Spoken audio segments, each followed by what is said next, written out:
À l'ordre, s'il vous plaît. Ayant constaté le quorum, je déclare la séance de la Commission de l'agriculture, des pêcheries, de l'énergie et des ressources naturelles ouverte. La Commission est réunie afin de procéder à l'étude du volet forêt des crédits budgétaires du portefeuille ressources naturelles et forêts pour l'exercice financier 2025-2026. Une enveloppe de 2 heures a été allouée pour l'étude de ces crédits. Madame la secrétaire, y a-t-il des remplacements? Oui, Madame la Présidente. M. Montigny-René-Lévesque est remplacé par Mme Tardy-Laviolette Saint-Maurice, M. Tricourney-Marquette par Mme Prasse-Darcy-Migui, M. Fortin-Pontiac par Mme Dufour-Millil. Merci. Nous allons procéder à une discussion d'ordre général par bloc, incluant les questions et les réponses. La mise aux voix de ces crédits sera effectuée à la fin du temps qui leur est alloué, soit cet après-midi vers 17 heures. Je suis maintenant prêt à reconnaître une première intervention de l'opposition officielle pour un premier bloc d'échange. Madame la députée de Mille-Îles, parole est à vous. Merci. Je dispose de combien de temps, Madame la Présidente? 18 minutes? 18 minutes. Parfait. Exact. Merci beaucoup. Bonjour à tous. Je vais faire bref dans les salutations parce que je vais aller directement aux questions. Alors, en 2023, il y a eu des feux de forêt quand même assez spectaculaires au Québec qui ont malheureusement détruit une grande partie de notre forêt au nord du Québec. Et il y avait un volume prévu qui devait être récupéré de 6,7 millions de mètres cubes. Est-ce que ce volume a été récupéré? Merci. J'imagine que je peux intervenir, là. Je vous en prie, Madame la ministre. C'est pour vous. Merci, Madame la Présidente. Là, je m'emballais. Je voulais remercier aussi les députés qui sont là aujourd'hui. Un exercice important, autant pour les gens du gouvernement, les députés du gouvernement, que pour les autres. Oui, vous l'avez dit, feu de forêt important. On a mobilisé, on a travaillé autant avec les partenaires de l'industrie que les opérations régionales, que la SOFEU également, pour, lorsque les feux étaient éteints et sécurisés, pouvoir s'assurer de mettre à la disposition des territoires pour la récolte, pour éviter les pertes économiques. Alors, pour l'année 24-25, il n'y a pas de plan spécial qui a été publié là, pour la récolte des bois de feu. En 2023-2024, probablement plus, excusez-moi, 2024-2025, on a mis 4 plans spéciaux pour la récolte de biomasse et il y a des volumes de bois là, qui ont été récoltés. Combien? Là, je vais vous fournir l'information. Là, c'est 7 millions de mètres cubes qui a été récolté. On en a mis à la disposition de l'industrie un plus grand volume. Mais il y a une question de capacité de récolte aussi par les entreprises forestières. Donc, c'est 7 millions qui ont été Madame la récoltés. Présidente, je vais juste demander un principe de proportionnalité, là, si on pose une question, que ça ne soit pas la réponse trop longue. Donc il y a eu combien de délais avant que le bois brûlé ait pu être récupéré, celui qui était récupérable, évidemment? J'ai pas entendu. Pouvez-vous répéter votre question? Combien de délais s'est écoulé avant que les entreprises puissent récupérer le bois qui était récupérable? En fait, ça dépendait des secteurs. Comme je vous disais, il y avait une question de sécurité importante, de sécurité. Donc, chacun des secteurs s'est différencié. Là. Disons qu'un feu comme celui de Lebel-sur-Quévillon qui a fusionné, je pense que c'était 4 grands feux. Celui-là a pris beaucoup plus de temps à s'éteindre. Mais directement les semaines au début du feu, on a mis en place un comité avec l'industrie pour accélérer la récolte lorsque la sécurité le permettait. On nous a indiqué que ça avait pris plus d'1 an avant que des autorisations soient données pour récolter le bois. C'est inexact. OK. Et que lorsqu'ils sont arrivés sur place, l'effet du longicorne avait fait en sorte que finalement, très peu de bois était récupérable réellement. C'est inexact. Bon. Écoutez, ça, c'est l'industrie qui nous a parlé de ça, mais bon, il faut croire que non. 200 millions annoncés en 2023 suite à ces vœux de forêt. 200 millions qui devaient s'étendre sur 8 ans pour remplacer notamment les arbres brûlés. Combien a été dépensé en 2024 et combien sera dépensé dans la prochaine année sur ce 200 millions? En fait, peut-être vous revenir, là, juste s'assurer que les chiffres, là, vous ayez l'information à jour, l'ensemble de la commission. C'est 12 millions de mètres cubes qui ont été rendus disponibles pour l'industrie, 7 millions qui ont été récoltés. C'est un record et d'ailleurs, lorsqu'on avait des rencontres avec l'industrie, ils reconnaissaient là, la rapidité avec laquelle les équipes sont intervenues pour pouvoir mettre à disposition les volumes de bois. En ce qui concerne le 200 millions pour le reboisement, je vais vous sortir les chiffres, là, mais on a travaillé ardemment pour s'assurer que l'ensemble des sommes puissent être réparties dans les sections, notamment des régions, notamment, là, et précisément là où il y a eu les feux de forêt. Alors, votre question touchait 2024-2025. Oui, et cette année, combien? Pour la production de plants, on est à 1 800 000. Sur 200 millions. Oui, là, je veux juste m'assurer de vous donner. Donc, du 200 millions annoncé lors de la mise à jour économique de novembre pour remettre en production au cours des années donc les superficies qui ont été brûlées. 29,4 millions ont été investis en 2024-2025 et ce montant a été réparti entre les régions touchées par les feux, comme je vous le disais, oui. Nord du Québec, Saguenay-Lac-Saint-Jean, Abitibi-Témiscamingue, Mauricie, Côte-Nord, Outaouais. Combien spécifiquement pour les plants? Le montant pour la production de plants, c'était 1 800 000 pour 24-25. 1 800 000 pour les plants, qui a été attribué de l'enveloppe de 200 millions annoncée en 2023, l'enveloppe spécifique pour les feux de forêt. C'est bien ça? C'est ça. OK. Alors, j'aimerais comprendre pourquoi, en novembre 2024, les pépinières qui fournissent ces plants-là nous disaient, et c'est dans les journaux, qu'ils n'avaient reçu aucune commande du gouvernement. Il n'y avait aucun plan qui était en production en novembre 2024. Bien, il faut comprendre qu'avant de passer à une commande de plan, il y a aussi du travail d'ensemencement. Bien, c'est ça. C'est de ça qu'on parle. On parle de l'ensemencement. Non, mais l'ensemencement est fait par le ministère des Ressources naturelles et des Forêts. C'est le ministère qui fournit l'ensemencement aux partenaires de la forêt privée.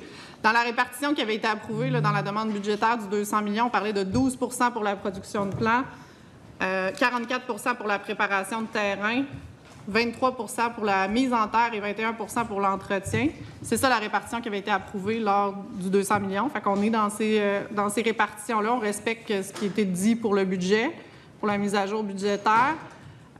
Faut s'assurer de comprendre qu'avant de récolter, avant de pouvoir mettre en terre, un plan, bien, il faut qu'il puisse grandir. Il y a une partie qui vient qui sont faites dans les pépinières privées. Il y en a aussi qui vont dans les pépinières publiques. Alors, il y a des montants qui ont été investis aussi dans le cadre de la préparation de terrain, des superficies aussi aménagées par les feux. Alors, il y a des sommes qui vont là également avant de pouvoir faire le reboisement. Alors, on suit une séquence qui est coordonnée et qui est connue de la part des partenaires. Proportionnalité, s'il vous plaît. L'Office des producteurs de plants forestiers du Québec, qui est les principaux producteurs, ont fait état d'une baisse de volume de production en 2024 de 5 millions de plants à l'échelle de la province, 4,5 % de moins. Alors, non seulement ça aurait dû augmenter, mais ils en ont eu moins. Ça prend 3 ans à produire les plants. Ils font, là, de l'ensemencement jusqu'au plan. Si on prépare le terrain, maintenant, quand les plants vont arriver, il va y avoir des espèces exotiques envahissantes qui risquent d'être rentrées entre-temps. Le délai de 2 ans au moins, là, ça risque de causer des enjeux au niveau de ces terrains-là. Et ce qu'ils nous disent, c'est que ça pourrait coûter finalement plus cher, puis qu'il n'y aurait aucun de ces plants-là qui serait planté avant 2028, s'il y en a cette année, là, bien sûr. En fait, il est connu, quand je vous disais que c'est connu de la part des partenaires, là, la séquence, elle est connue et habituelle. Donc, l'ensemencement, c'est transmis en février. Fait que quand vous posez la question pour novembre, pourquoi ils n'ont pas eu les commandes? Parce que, comme toujours, à chaque année, l'ensemencement est transmis en février. Donc, c'est normal qu'en novembre, il n'y avait pas l'information. Pour 2025, c'est 142 millions de plants qui ont été faits. Alors, dans les 5 dernières années, on parle de 130 à 140 millions de plants qui sont livrés annuellement pour le reboisement dans les forêts privées publiques québécoises. Puis il y a des ensemencements qui sont faits selon une séquence. On suit un ordre qui est logique pour s'assurer que chaque investissement que le gouvernement annonce pour du reboisement soit fait de manière judicieuse. Je vous en assure. Oui, bien en fait, c'est le même nombre de plants à peu près que l'année passée.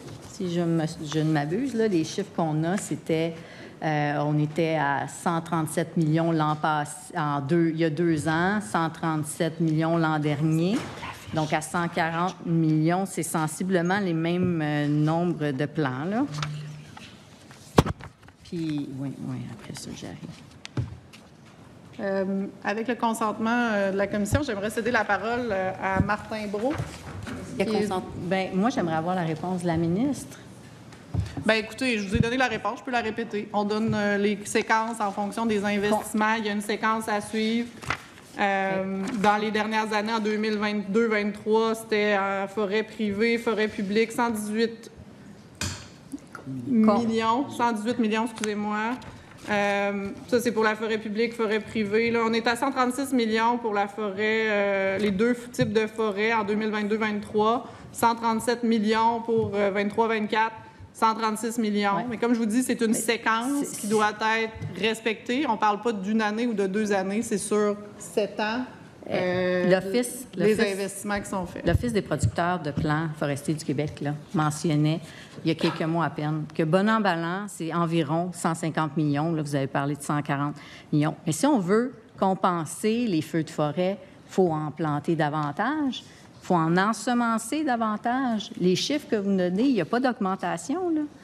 Il n'y a pas d'augmentation pour cette année, il n'y avait pas d'augmentation l'an dernier. C'est les mêmes chiffres. Donc, il est où le 200 millions qui va permettre de compenser les feux de forêt? Bon, je vais vous expliquer. C'est la première fois, Mme Dufour, Mme la députée de Mille-Îles, qu'on fait les crédits ensemble sur la forêt, là, mais sur la séquence de reboisement. Là, les commandes de plants se font environ 3 ans avant le reboisement. Exact. Donc, il y a le temps de production d'un plan en pépinière.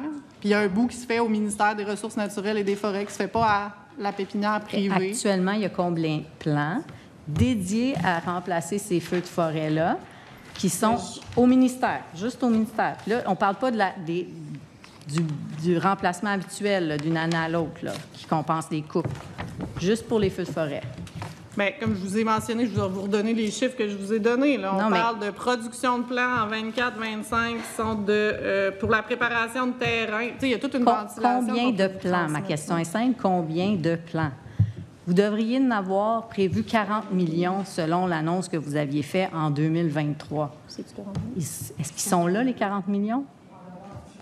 Non, 40 millions de plans. On a le montant, là, je vais vous donner pas en dollars, je suis en plans. 140 millions de plans annuellement. Oui, ça, c'est annuel. Ça, c'est le habituel. Bien, comme je vous disais, je peux céder la parole au directeur des opérations régionales. Vous allez avoir la bonne réponse. Si votre but, c'est juste que je répète le même bout de phrase que je vous donne, bien, vous resterez avec cette information-là, Madame la députée. Mais moi, ce que je vous dis, c'est qu'on s'assure que les sommes soient investies, autant dans les pépinières publiques que pour la production de plants pour les pépinières privées. Je l'ai mentionné lors de l'annonce, chaque dollar, on veut l'investir massivement pour faire du reboisement.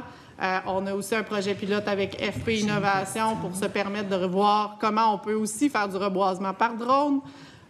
Si vous voulez avoir plus de détails, bien, je demanderai le consentement de la commission pour me donner la parole à M. Martin Brault, qui est sous-ministre associé aux opérations régionales. Compte tenu qu'il ne reste que 6 minutes, Mme la ministre, je voudrais faire ça plus concis.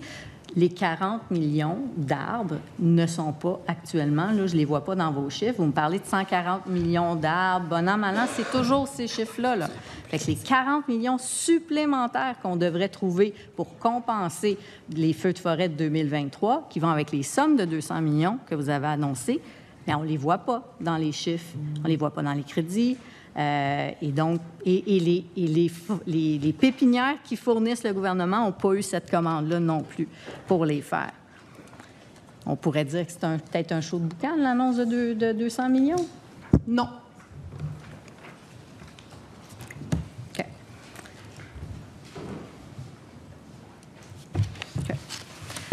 L'entretien. L'entretien de ces arbres-là qui seront plantés. Parce que là, présentement, là, il n'y en a pas, en tout cas, semble-t-il, ça va prendre 3 ans avant qu'ils arrivent. Donc, ils n'arriveraient pas normalement avant 2028. Il y a du travail de terrain, vous dites, qui a été fait. Il va falloir le recommencer, ce travail de terrain-là, ou ce qu'on a déjà dégagé va être encore dégagé dans 3 ans quand ça va être le temps de les planter? Bien, des fois, il faut revenir. Des fois, il y a la régénération naturelle. Ça dépend. On ne reboise pas 100 du territoire. Parfois, le reboisement se fait naturellement. Dans le cas des feux de forêt, on y va avec des investissements, comme je vous ai nommé, qui sont massifs. On a fait les travaux de préparation de terrain en fonction de la priorisation qui a été établie par le ministère. Puis j'invite je demande le consentement de l'Assemblée, de la Commission pour pouvoir céder la parole à la personne qui pourrait vous donner les meilleures réponses, Madame la députée. Bien, écoutez, peut-être qu'il pourra m'expliquer pourquoi on voit une augmentation dans la question particulière numéro 16. Quand on regarde le nombre de plans, comme je vous dis, d'une année à l'autre, c'est sensiblement la même chose, 137 millions de plans, pardon. Par contre, c'est quand même particulier de voir qu'on a augmenté de 260 % le coût de ces plans-là entre 2023-2024 et 2024-2025. Donc, si on pouvait m'expliquer pourquoi il y a une hausse de 260 % dans le coût des plans. Bien, peut-être vous mentionnez qu'on investit massivement dans le reboisement. On a la préparation de terrain qui est faite en fonction de la priorisation. Puis il y a d'autres suivis de plantations qui sont réalisés à court terme. Pour ce qui est du détail, bien, j'aimerais avoir le consentement de la Commission pour pouvoir donner la parole à Martin Brault, le sous-ministre associé aux opérations régionales. Je vais le consentir pour cette fois-ci, mais je vais juste rappeler ma question. C'est pas pour l'entretien, c'est pas pour la plantation, c'est juste pour les plants. Pourquoi on est passé d'une augmentation de 260 % Il s'en vient pour pouvoir consentir à ce qu'il puisse s'adresser aux gens. Peux-tu y aller, Martin? Si vous pouvez nommer votre titre et votre nom, s'il vous plaît, quand vous prendrez la parole.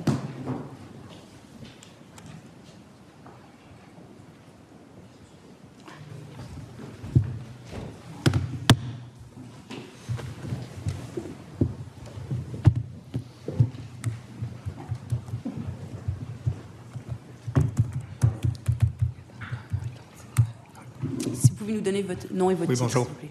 Martin Brault, sous-ministre associé aux opérations régionales au ministère des Ressources naturelles et forêts. Allez-y. Le temps roule. OK. Peut-être juste au niveau des budgets, au niveau des travaux sylvicoles non commerciaux, donc il y a 3 grandes familles de traitement. OK. Je vais juste reposer ma question. Il y a 137 millions de plans, bonne année, bon an, mal an. On passe de 88 millions à 300 millions. C'est une augmentation, j'ai dit 260, mais c'est 360 %. Question particulière numéro 16. Je ne veux pas un cours à la forêt, là, je veux juste savoir pourquoi que ça augmente de 360 %. Il n'y a pas de vente. Pour le même nombre de plans, exactement.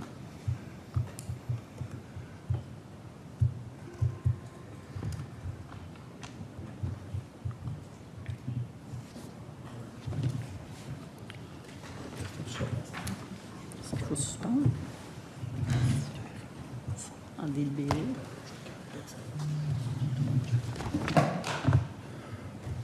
Donc, juste question, Madame la députée, pour me situer là, dans la fiche. Là, la question particulière numéro 16. Oui.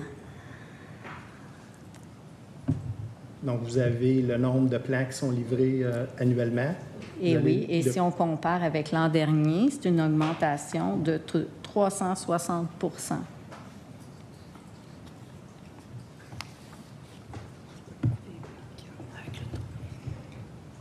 Ah bien, écoutez, vous allez pouvoir profiter de la pause pour répondre à la question. Je ne le vois pas, ce pourcentage. Ouais. Correctement, là, on va revenir à la Commission. On s'engage à le faire là, rapidement. Écoutez, il ne me reste pas beaucoup de temps, mais est-ce que je peux en profiter pour demander où sont les 40 millions de plants qui devraient normalement être ensemencés et plantés éventuellement pour remplacer ceux qui ont les feux de forêt? Là. Vous faites référence à l'annonce du 200 millions de novembre 2023. Exact. Donc, c'est un programme d'investissement qui s'échelonne sur plusieurs années. Donc, au niveau de la remise en production puis des plans, on a commencé en 24-25 et ça va s'échelonner encore sur les 3 prochaines années. Donc, le plein effet de la remise en production des plants, c'est sur 4 ans. Puis après, on a les sommes dans le 200 millions pour permettre aussi l'entretien de la plantation sur les années subséquentes. Donc, c'est sur 4 ans. Votre temps écoulé, vous pouvez vous reprendre par la suite. Monsieur le député de Maurice-Richard, vous avez un temps de 12 minutes pour votre intervention. Merci beaucoup, Madame la Présidente. Très heureux d'être ici. Peut-être ma première question pour Madame la Ministre. est-ce qu'elle considère que pour son projet de loi sur le régime forestier, elle a consulté les Premières Nations? En fait, on a eu de nombreuses rencontres, autant dans les tables de réflexion sur l'avenir de la forêt, pour lesquelles on a fait une participation distincte pour les Premières Nations, des participations distinctes, je devrais dire, pour les Premières Nations, de nombreuses rencontres également avec les membres de mon cabinet, les équipes administratives, également suite aux tables de réflexion sur l'avenir de la forêt, le dépôt du rapport, la rétroaction suite au rapport. On a également eu des rencontres particulières cet automne et cet hiver. Je comprends qu'il y a eu beaucoup de rencontres. Est-ce que vous considérez, ma question est claire, que les Premières Nations ont été consultées? On a fait des consultations avec les Premières Nations, oui.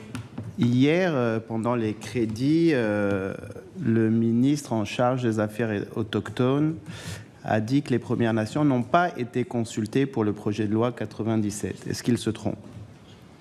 On a fait ce qu'on a pu faire dans le cadre légal que nous avons, c'est-à-dire tenir des rencontres préliminaires pour discuter de différentes orientations, savoir exactement quelles étaient leurs demandes. Ma question est claire. Pourquoi est-ce qu'il dit, vous parlez de cadre légal, pourquoi est-ce que le ministre des Affaires autochtones hier a dit que les Premières Nations n'avaient pas été consultées?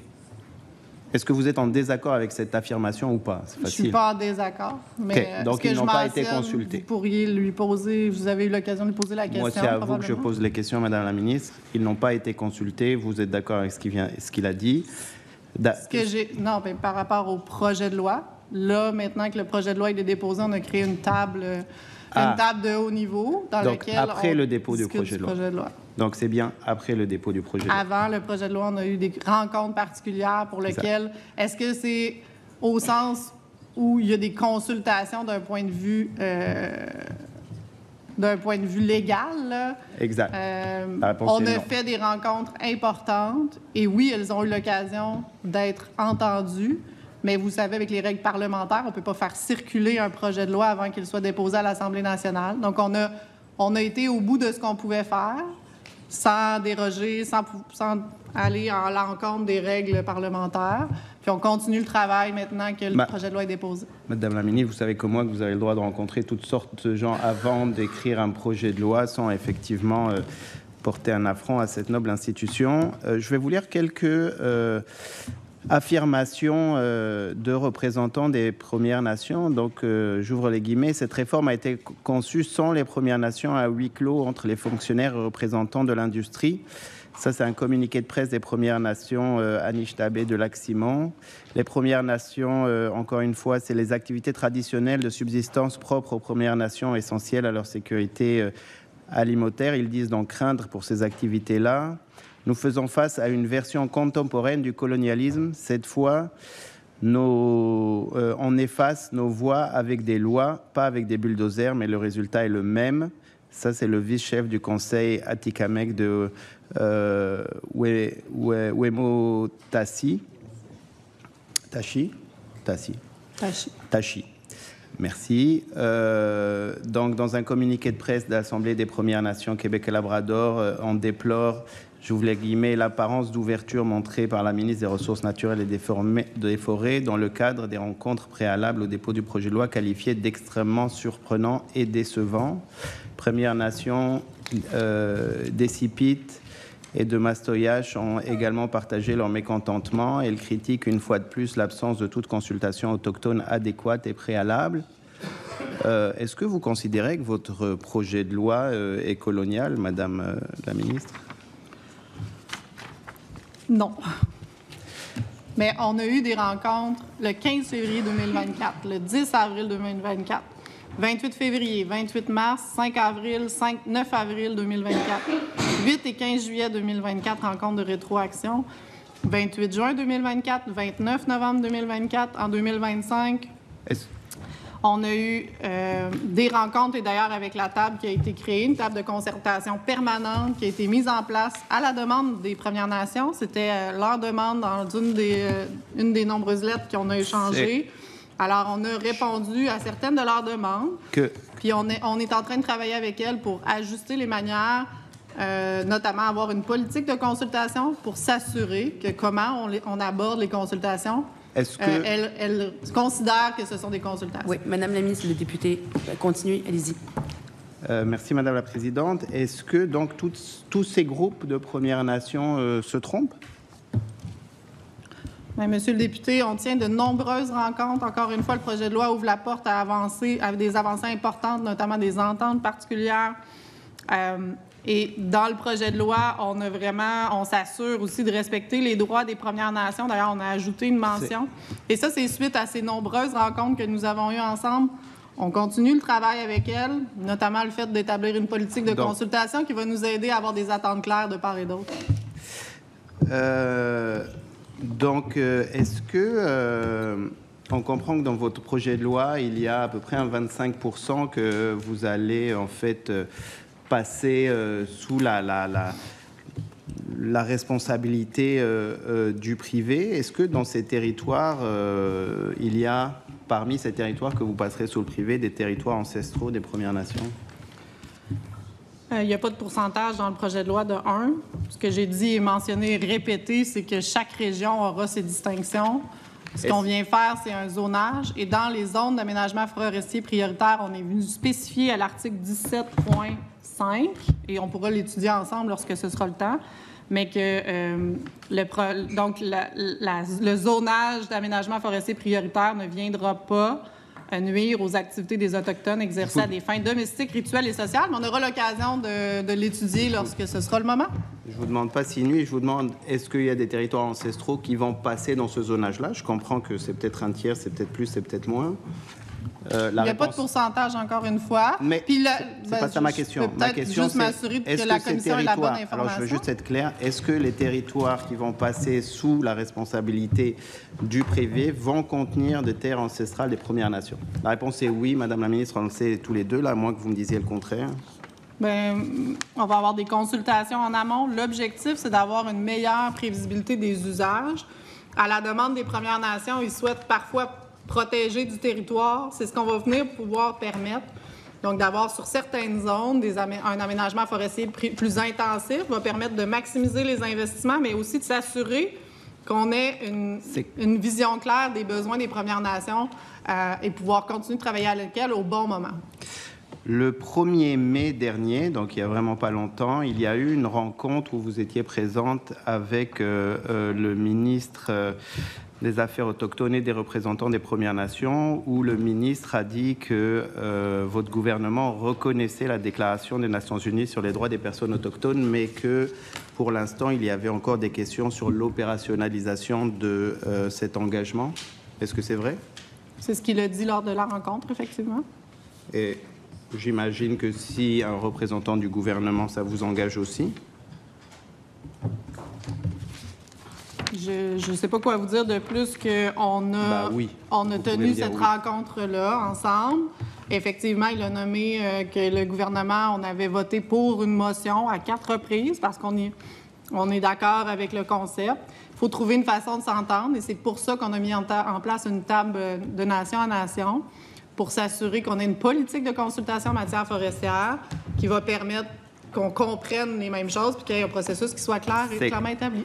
C'est clair. Donc, dans la Déclaration des Nations Unies, l'article 19 dit qu'il faut un consentement préalable, libre et éclairé au sujet des lois ou politiques. On a vu toutes les réactions des Premières Nations. Est-ce que vous pensez que vous devriez en faire plus pour pouvoir respecter l'article 19? Bien, c'est dans ce sens-là qu'on a mis une table de haut niveau pérenne avec les Premières Nations à leur demande. D'ailleurs, la première rencontre s'est bien passée. On a convenu de se revoir rapidement. L'objectif, c'est de s'assurer de mieux se comprendre et on a la volonté de mieux consulter pour pouvoir s'assurer d'avoir un langage qui est commun. Consulter au bon moment, c'est aussi ce qui nous est nommé. Alors, on veut continuer de développer cette relation-là puis une compréhension mutuelle. Donc, l'article 19, il dit consulter au préalable. Donc, le bon moment, on l'a un peu raté, Madame la Présidente, Madame la Ministre, on est en rattrapage. Est-ce que l'article 26 parle des droits de posséder, d'utiliser, de développer, de contrôler des terres, territoires et ressources? Est-ce que vous engagez pour que le terre, territoire et ressources des Premières Nations ne soient pas sous la gouvernance du privé, Madame la Ministre? En fait, on a dans le projet de loi, puis on aura l'occasion de l'étudier ensemble d'ailleurs, là, des mesures, des indications spécifiques là, en termes de démarches de consultation qui vont se faire au bon moment. Je le répète, on a eu des rencontres, de très nombreuses rencontres. Puis je peux vous refaire la nomenclature des dates des rencontres qu'on a eues avec elles. Donc, on a tenu compte de ce que les Premières Nations nous ont nommé, autant dans les TRAF, dans les tables de réflexion sur l'avenir de la forêt, que lors des rencontres ultérieures. Madame la ministre, je veux juste être clair. Il y a eu un processus de colonisation. Il y a eu toutes sortes de commissions qui ont parlé de génocide, qui ont parlé de génocide culturel, qui ont parlé d'accaparement de terres, etc. Il y a des terres ancestrales aux Premières Nations. Ma question, c'est ces terres-là, là où ces gens-là vivent, là où il y a des chasses historiques, etc., des traditions, est-ce que vous allez les passer dans le zonage qui sera sous la responsabilité du privé? Oui ou non? On peut décider tout de suite de les exclure, Madame la ministre. Monsieur le député, je peux vous faire la lecture de l'article 17.5, mais je vais le redire. Les activités des Autochtones ne seront pas touchées. Activités exercées à des fins domestiques, rituelles et sociales ne seront pas touchées par le fait que c'est des aménagements forestiers prioritaires. Donc, l'exercice de ces droits va être possible. Donc, je comprends. Dans ce que vous venez de lire, c'est du zonage qui passe sous la responsabilité du privé, qui va devoir respecter ça. C'est de ça qu'on parle. On pourra étudier le projet de loi ensemble lorsqu'on sera rendu là, mais l'objectif, c'est de faire des consultations en amont de l'établissement de ce zonage, notamment grâce à un aménagiste forestier régional. Puis moi, je vais demeurer à l'écoute des Premières Nations. On a une table de haut niveau pour justement discuter des enjeux qui sont perçus, mais aussi de la réalité qui est dans le projet de loi, parce qu'on véhicule différentes choses. Monsieur le député, votre bloc est terminé. Vous pourrez reprendre par la suite. Madame la députée de Mille-Îles. Merci, Madame la présidente. Je voudrais peut-être passer pour vous demander le nombre d'inspecteurs. Pourquoi on est passé de 20 à 7 inspecteurs depuis 2020? En fait, on a des aménagements qui sont faits dans le projet de loi, là, notamment pour améliorer les inspections puis le concept d'inspecteur. Il y a différentes choses qui ont été ajustées et qui sont en discussion pour augmenter le nombre d'enquêteurs. Mais le projet de loi va vraiment répondre à ce besoin que nous avons d'avoir des inspections avec des inspecteurs. Bien, ça prend plus d'inspecteurs. Est-ce qu'il y a un plan pour en embaucher davantage? Je peux vous dire, j'ai eu ces mêmes questions-là l'an passé pour le ministère de la Faune et ils avaient un plan. Donc, je serais curieuse de savoir c'est quoi votre plan pour augmenter. Mais en fait, comme je vous parlais, il y a des choses dans le projet de loi qui sont ajustées pour s'assurer que le titre du poste correspond aux tâches qui sont nécessaires, donc d'enquête. Ce pouvoir-là n'était pas défini en ce moment suffisamment. Alors, on est venu clarifier certains éléments. Dans les étapes à venir, il y a le déploiement d'un pôle provincial d'expertise en enquête là, qui est mis en place depuis le 1er avril 2025. Puis il y a des affichages de postes additionnels aussi qui ont été affectés aux enquêtes là, depuis printemps 2025. Oui, mais il y a déjà eu beaucoup plus d'inspecteurs, là, donc c'est pas le projet de loi là, qui change ça. Là. C'était dans le passé, il y en avait davantage. Aujourd'hui, il y en a moins.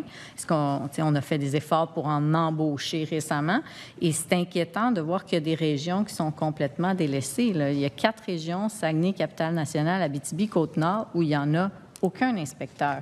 Ça vous inquiète pas, Madame la ministre? C'est pas parce que ce titre-là n'est pas utilisé qu'il n'y a pas des gens qui font de l'inspection au sein du ministère, soyez-en assurés.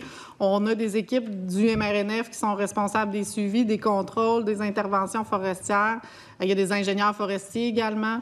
Alors, il ne faut pas s'arrêter au titre du poste, mais on a quand même fait des ajustements pour s'assurer que dans le projet de loi, qu'on a des fonctions qui permettent d'embaucher réellement donc des enquêteurs. Oui, mais il y a une réalité, c'est que les nombres d'infractions et amendes ont diminué de façon draconienne. En 2019, on avait pour 250 000, 2022, 3 600 $. Le nombre d'inspections est passé, d'infractions, de 147 à 5. Donc, visiblement, là, il y a une corrélation entre le nombre d'inspecteurs et les amendes et les infractions qui sont émises sur le terrain. Avec le consentement de la commission, j'aimerais céder la parole. Je ne sais pas si Mme Racine voulait... ou Martin Brault, à qui on a déjà donné le consentement. Mais une réponse rapide, s'il vous plaît. Oui, allez-y. Merci. Donc, Martin Brault. sous-ministre associé aux opérations régionales. Peut-être juste, effectivement, là, actuellement, on a 8 techniciens forestiers qui sont affectés aux enquêtes. On est en processus pour pouvoir afficher des postes additionnels au cours des prochaines semaines. Ce qui est important de garder en tête, c'est que le suivi et contrôle relève là, de différentes personnes dans l'ensemble des unités.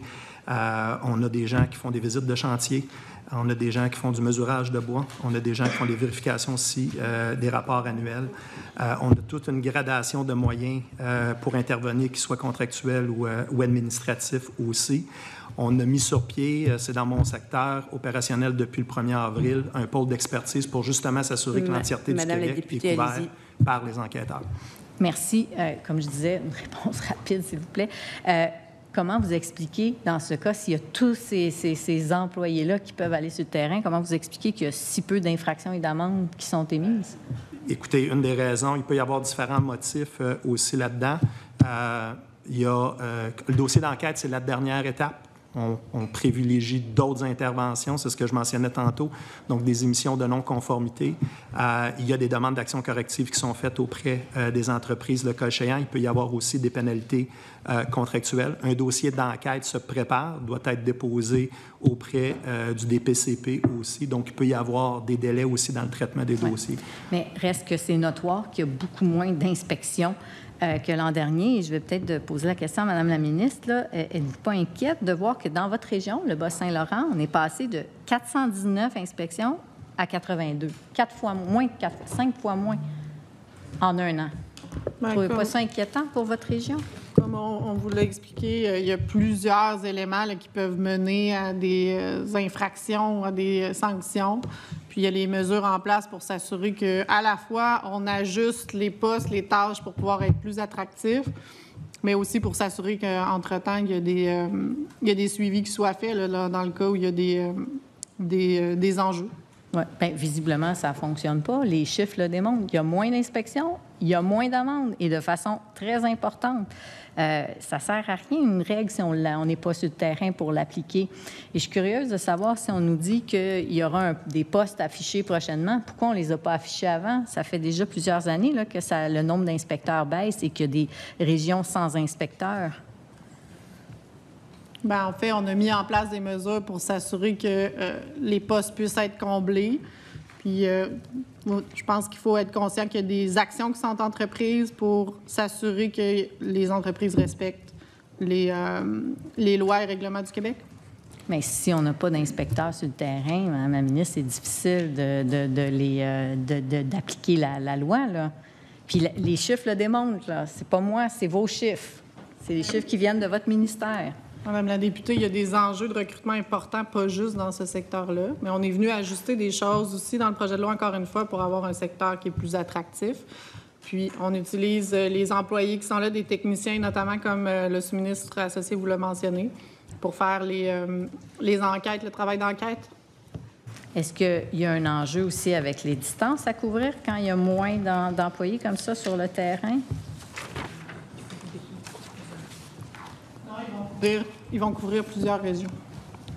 Mais comment peuvent-ils se déplacer entre plusieurs régions? Il y a des distances, j'imagine. C'est quand même... Le territoire est immense au Québec, là. Là, on parle, juste vous rappeler, l'Abitibi, la Côte-Nord n'a aucun inspecteur. Donc, s'il y a quelque chose à inspecter en Abitibi ou à la Côte-Nord, ils doivent partir d'une autre région. Avez-vous une idée de la distance? Le Saguenay, en fait, la Côte-Nord est déjà couverte par le bureau régional du Saguenay. Il n'y en a pas au Saguenay non plus. En fait, dans les opérations régionales, ce que je vous mentionne, c'est que la Côte-Nord est déjà couverte, en général, par le bureau du Saguenay-Lac-Saint-Jean. C'est comme ça. Puis, on déploie les effectifs nécessaires pour s'assurer que les enquêtes soient faites. OK. Bien, en tout cas, on nous dit qu'il n'y en a pas au Saguenay d'inspecteurs non plus. Donc, je ne sais pas d'où partent les inspecteurs qui vont sur la Côte-Nord, là. Ça fait de la distance. Le rôle d'inspection, d'enquête est fait par des techniciens, là, on vous l'a expliqué. Puis oui, il y a une flotte qui permet aux employés de se déplacer lorsque c'est requis. Bien, en tout cas, juste, s'il y a 400 km à faire pour se rendre dans une autre région, c'est 800 km aller-retour dans une journée. peut que ça soit difficile. Là. Je vois le député de Gaspé qui dit que 400 km, c'est pas si pire en une journée. Hein? On connaît ça, les grandes distances dans les régions. Mais on comprend pourquoi c'est pas efficace puis qu'il y a si peu d'amendes et d'infractions actuellement et si peu d'inspections aussi. Les chiffres, ils parlent par eux-mêmes. Puis juste vous souligner peut-être que le ministère de la Faune a fait des cohortes pour tenter de recruter davantage d'agents de la Faune. C'est un exemple. Je vais aller ailleurs. La tordeuse des bourgeons de l'épinette, le plan pour la contrôler, quel est-il? En fait, on a la SOFIM, la société, je me souviens plus de l'acronyme exact, là, mais qui est là pour nous aider et en soutien, là, donc pour l'épandage de tordeuses de bourgeons d'épinette. Elle est là et vient vraiment contrôler. Donc, il y a une priorisation qui est faite. Nous, on a les budgets qui sont octroyés. En 2024, les arrosages ont eu lieu sur plus de 685 000 hectares dans les régions Gaspésie, de la Madeleine, Saguenay-Lac-Saint-Jean, Abitibi, Bas-Saint-Laurent, Outaouais, Laurentides, Côte-Nord, Capitale-Nationale, Chaudière-Appalaches, Nord du Québec. On parle de coûts d'arrosage d'un peu plus de 53 millions. Oui. Hier, il y avait un article en Abitibi-Témiscamingue. On nous dit la tordeuse progresse en Abitibi-Témiscamingue, mais l'arrosage aérien recule. Est-ce qu'on peut nous expliquer pourquoi? Bien, comme je vous mentionnais, il y a une priorisation là, qui est faite en fonction des réalités, de l'avancement de l'épidémie pour chacune des régions en fonction du budget disponible également. Alors, il y a une analyse qui est faite là, de l'avancée. Cette année, le budget pour 24-25, c'est 10 millions qui a été annoncé. Puis c'est également le combiné à des plans d'aménagement spéciaux. Fait qu'on y va vraiment par priorisation selon l'évolution. Puis il y a des données vraiment techniques, scientifiques qui sont prises sur le terrain par les experts du ministère et de la SOFIM. Oui. On a dit que l'enveloppe, et c'est ça, c'est 60 millions, c'est sensiblement la même que l'an dernier. Mais la superficie touchée là, augmente quand même substantiellement. Il y a d'autres endroits qui traitent de façon préventive. Nous, on semble attendre qu'elle arrive pour arroser.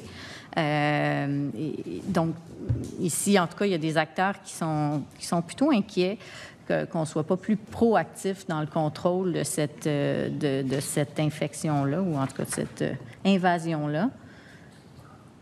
Bien, c'est évalué en fonction de la quantité de chenilles, puis il est possible que des interventions soient faites en partie en prévention, mais surtout pour contrôler l'évolution. Puis encore une fois, c'est des cycles, c'est cyclique, ces épidémies d'insectes avec la tordeuse de bourgeons. Donc, on essaie de réduire, ralentir l'évolution pour se permettre de passer à travers le cycle. Mais aussi pouvoir récolter rapidement les secteurs qui sont touchés par la tordeuse de bourgeons d'épinette pour permettre de continuer de valoriser donc, la richesse qui est là et qui est affectée. Est-ce qu'on remplace les arbres qui sont touchés par cette épidémie-là? Quand vous voulez dire remplacer, c'est faire les travaux de reboisement. Bien, ça dépend. C'est comme pour tout secteur récolté.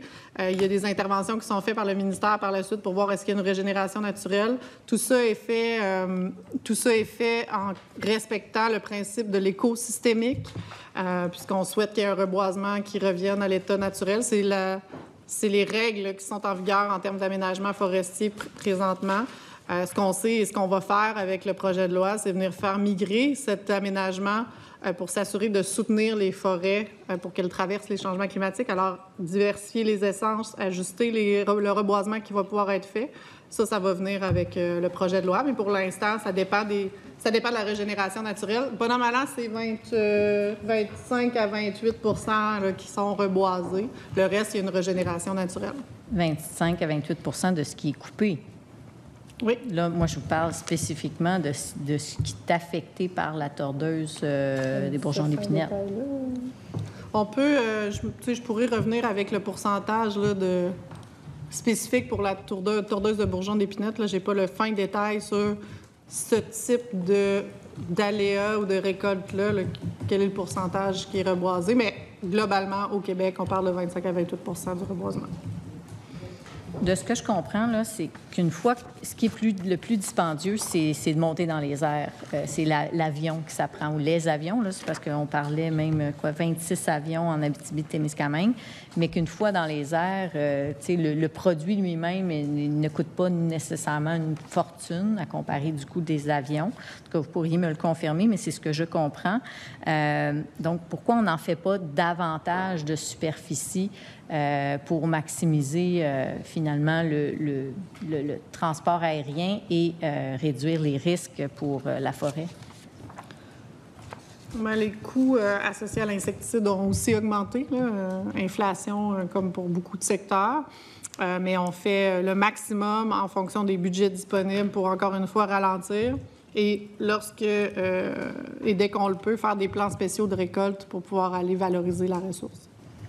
Peut-être vous mentionnez que nous avons été, puis je ne suis pas sûre que vous l'avez vu, là, mais on a négocié avec le fédéral des sommes importantes, 440 millions là, qui vont servir au reboisement, notamment de ces superficies qui parfois vivent des aléas climatiques, les épidémies d'insectes ou des chablis qu'on appelle, là, donc différents aléas qui peuvent survenir. Fait que c'est des sommes importantes qu'on a négociées avec le fédéral pour aider au reboisement de ces secteurs.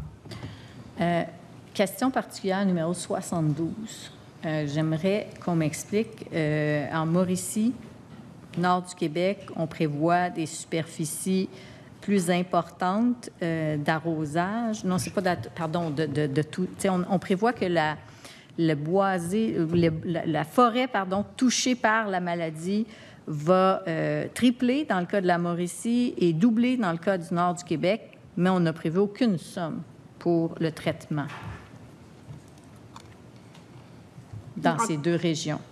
Mais je peux vérifier là, pour la région en particulier. Je ne sais pas si Martin Brault c'est la SOPFIM pour nous qui a les données là, en lien avec l'arrosage et la priorisation. Encore une fois, on y va en fonction, oui, des budgets disponibles, mais aussi de l'avancée. Fait que la SOPFIM fait une analyse, là, une priorisation en début d'année. Mais est-ce que c'est parce que les chiffres qu'on a ici sont incomplets à ce moment-là? Bien, on pourra revenir à... Question particulière numéro 72 Je peux juste m'assurer de comprendre votre question. Pourquoi la Mauricie? Bien, la Mauricie et le nord du Québec, on n'a prévu aucune somme, alors que la superficie touchée là, par la tordeuse, on prévoit qu'elle va augmenter de façon substantielle. Bien, en fait, il y a des cycles dans ce secteur-là, ce qu'on me dit. Je n'ai pas le fin détail pour la Mauricie parce que, comme je vous dis, il y a la SOPFIM qui s'occupe de cette priorisation. Mais ça dépend de l'évolution du nombre de chenilles. Puis, s'assurer qu'on priorise les secteurs là, où les interventions sont le plus pertinentes pour soit ralentir, réduire la propagation là, de l'épidémie. Fait que ça dépend du cycle. Mais sur la situation de la Mauricie, on pourra vous revenir à la commission. Et du nord du Québec, comprendre pourquoi. Et du nord du Québec. Ces deux régions-là, il n'y a pas de somme associée à un traitement, alors qu'elles seront davantage touchées. De façon générale, là, ce qu'on constate, c'est que les budgets, en fait, pour ce qui est peut-être de l'entretien. J'ai parlé tout à l'heure des plantations, que présentement, on ne l'a pas vu, là, les millions de plants qui étaient promis. Pour l'entretien, nous, ce qu'on constate, c'est qu'il semble manquer les sommes nécessaires pour assurer une réelle régénération de la forêt, puis faire en sorte que la forêt soit viable à long terme. Comment? Puis là, il y a une réforme qui s'en vient. Le collègue en a parlé, de Québec solidaire en a parlé, mais à quoi ça sert une réforme si on ne se donne pas les conditions favorables à la base? Et pour ça, ça prend des budgets pour l'entretien, parce qu'on a beau planter, même si on plante, si on n'entretient pas, bien, au bout du compte, la forêt ne sera pas viable et récoltable à la fin, là. Bien, je pense qu'il est inexact de dire qu'on ne fait pas d'entretien de plantation. Là, on en fait d'année en année. Il y en a qui sont faits. Ça va aussi avec la priorisation. Ça va avec les sommes disponibles au budget. Et depuis que je suis en poste, c'est des sommes colossales qu'on a annoncées. Là. On parle de sommes, on parlait du 200 millions tout à l'heure. En 2023, on a augmenté aussi les budgets grâce aux sommes du 2 milliards d'arbres qu'on est allé négocier avec le fédéral. Alors, on fait une priorisation pour s'assurer à la fois d'avoir les plans nécessaires. C'est toute une séquence, là, avoir un plan qui vient en terre. On parle d'une année, c'est 5 à 7 ans. Là, donc, ça sort du cadre budgétaire, mais on s'assure bien sûr que les sommes soient là, autant pour la préparation de terrain que l'entretien des plantations. Madame la ministre, le temps est écoulé pour la députée. Ça est maintenant au tour du député de Matane. Vous avez 7 minutes 48 secondes pour votre intervention. Merci, Madame la Présidente. Salutations à la ministre et son équipe. Crise forestière, je veux parler de l'entreprise Damabois, qui a son siège social à Saint-Damas dans ma circonscription, qui a fermé pour une deuxième fois en quelques mois une usine. C'est dramatique. C'est une des entreprises emblématiques de ma circonscription. 9 usines au Québec. La ministre a reçu la même lettre que moi. Elle est en copie conforme. L'entreprise est très inquiète. Elle aimerait rencontrer la ministre. Elle n'est pas tellement loin de son bureau de Rimouski. Alors, ma question, parce qu'il y a des pertes d'emploi dans 2 endroits présentement, il pourrait en avoir ailleurs. L'absence de vraies solutions pour le caribou crée de l'incertitude pour cette entreprise. Qu'est-ce que la ministre peut offrir à cette entreprise pour lui permettre de maintenir les emplois et est-ce qu'elle accepte de les rencontrer à court terme, tel que demandé par la famille Lavoie? Mais, salutations aux députés aussi. Donc, effectivement, c'est une situation qui est difficile. Puis à chaque fois qu'il y a une fermeture comme celle-là, c'est certain que mes premières pensées vont aux travailleurs qui sont touchés, particulièrement parce qu'ils sont en plus dans nos régions, puis que l'ensemble du Québec, j'ai la même empathie. Mais pour moi, il est important qu'on trouve des solutions pour le caribou, mais aussi pour la filière forestière. C'est dans ce sens-là que j'ai déposé le projet de loi. En ce qui concerne la situation de Damabois, il y a eu des discussions. Là, je sais que l'entreprise est en contact avec le ministère de l'Économie et de l'Innovation. On va émettre sous peu des plans d'aménagement spéciaux qui vont permettre à l'entreprise d'avoir accès à des secteurs qui sont affectés, notamment par la TBE, les Chablis. Alors, il y a des solutions qu'on est en train de travailler pour aider l'entreprise, autant du côté du MEIA que du mien. Donc, on est en collaboration avec l'entreprise. En date de ce matin, la famille Lavoie m'indique qu'il n'y a pas de contact formel avec le ministère. Alors, j'aimerais avoir une précision. Est-ce que la ministre s'engage à double titre, comme ministre responsable de la forêt et ministre régional, à rencontrer à court terme l'entreprise Damabois qui est prête à se déplacer à ses bureaux de Rimouski?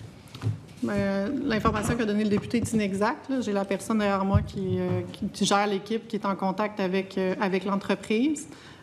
J'ai jamais de problème à rencontrer les gens de ma région et de mon secteur. Ce n'est pas un enjeu, puis on peut trouver un moment pour les rencontrer. Ceci étant, à court terme, je pense qu'ils ont besoin de solutions. Et c'est ce qu'on est en train de travailler pour leur permettre à la fois d'avoir des secteurs qui sont rapprochés. Okay. Donc, on est vraiment en mode solution. Très bien. Mais j'aimerais quand même avoir un cadre temporel à court terme. Je lui souligne également qu'elle sait certainement que les 2 usines qui ont fermé sont dans les circonscriptions de 2 de ses collègues qui sont ici présentement, c'est-à-dire la circonscription de Gaspé et Côte-du-Sud. Donc, c'est également un appel que les communautés nous font d'avoir cette rencontre-là à court terme. On a confirmé aujourd'hui que Domtar, qui appartient des intérêts de l'Indonésie et de la Chine, vont rencontrer le premier ministre. Je pense que Damabois peuvent rencontrer la ministre si on suit la même logique. Mais, comme je vous dis, j'ai aucun enjeu à rencontrer. Puis on a eu des discussions autant avec le député de Côte-du-Sud que le député de Gaspé concernant leur situation. Soyez rassurés on est en mode solution, okay. Qu'on a des solutions à leur proposer et que mon équipe, autant le ministère de l'Économie et de l'Innovation, mais aussi du ministère des Ressources naturelles, là, on est en contact et ça va me faire plaisir de les rencontrer. Il n'y a pas d'enjeu.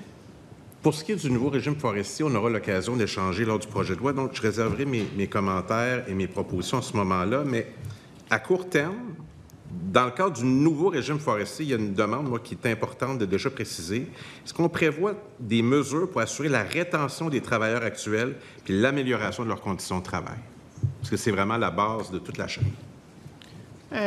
Les employés du ministère, vous voulez dire, ou celles les travailleurs en forêt?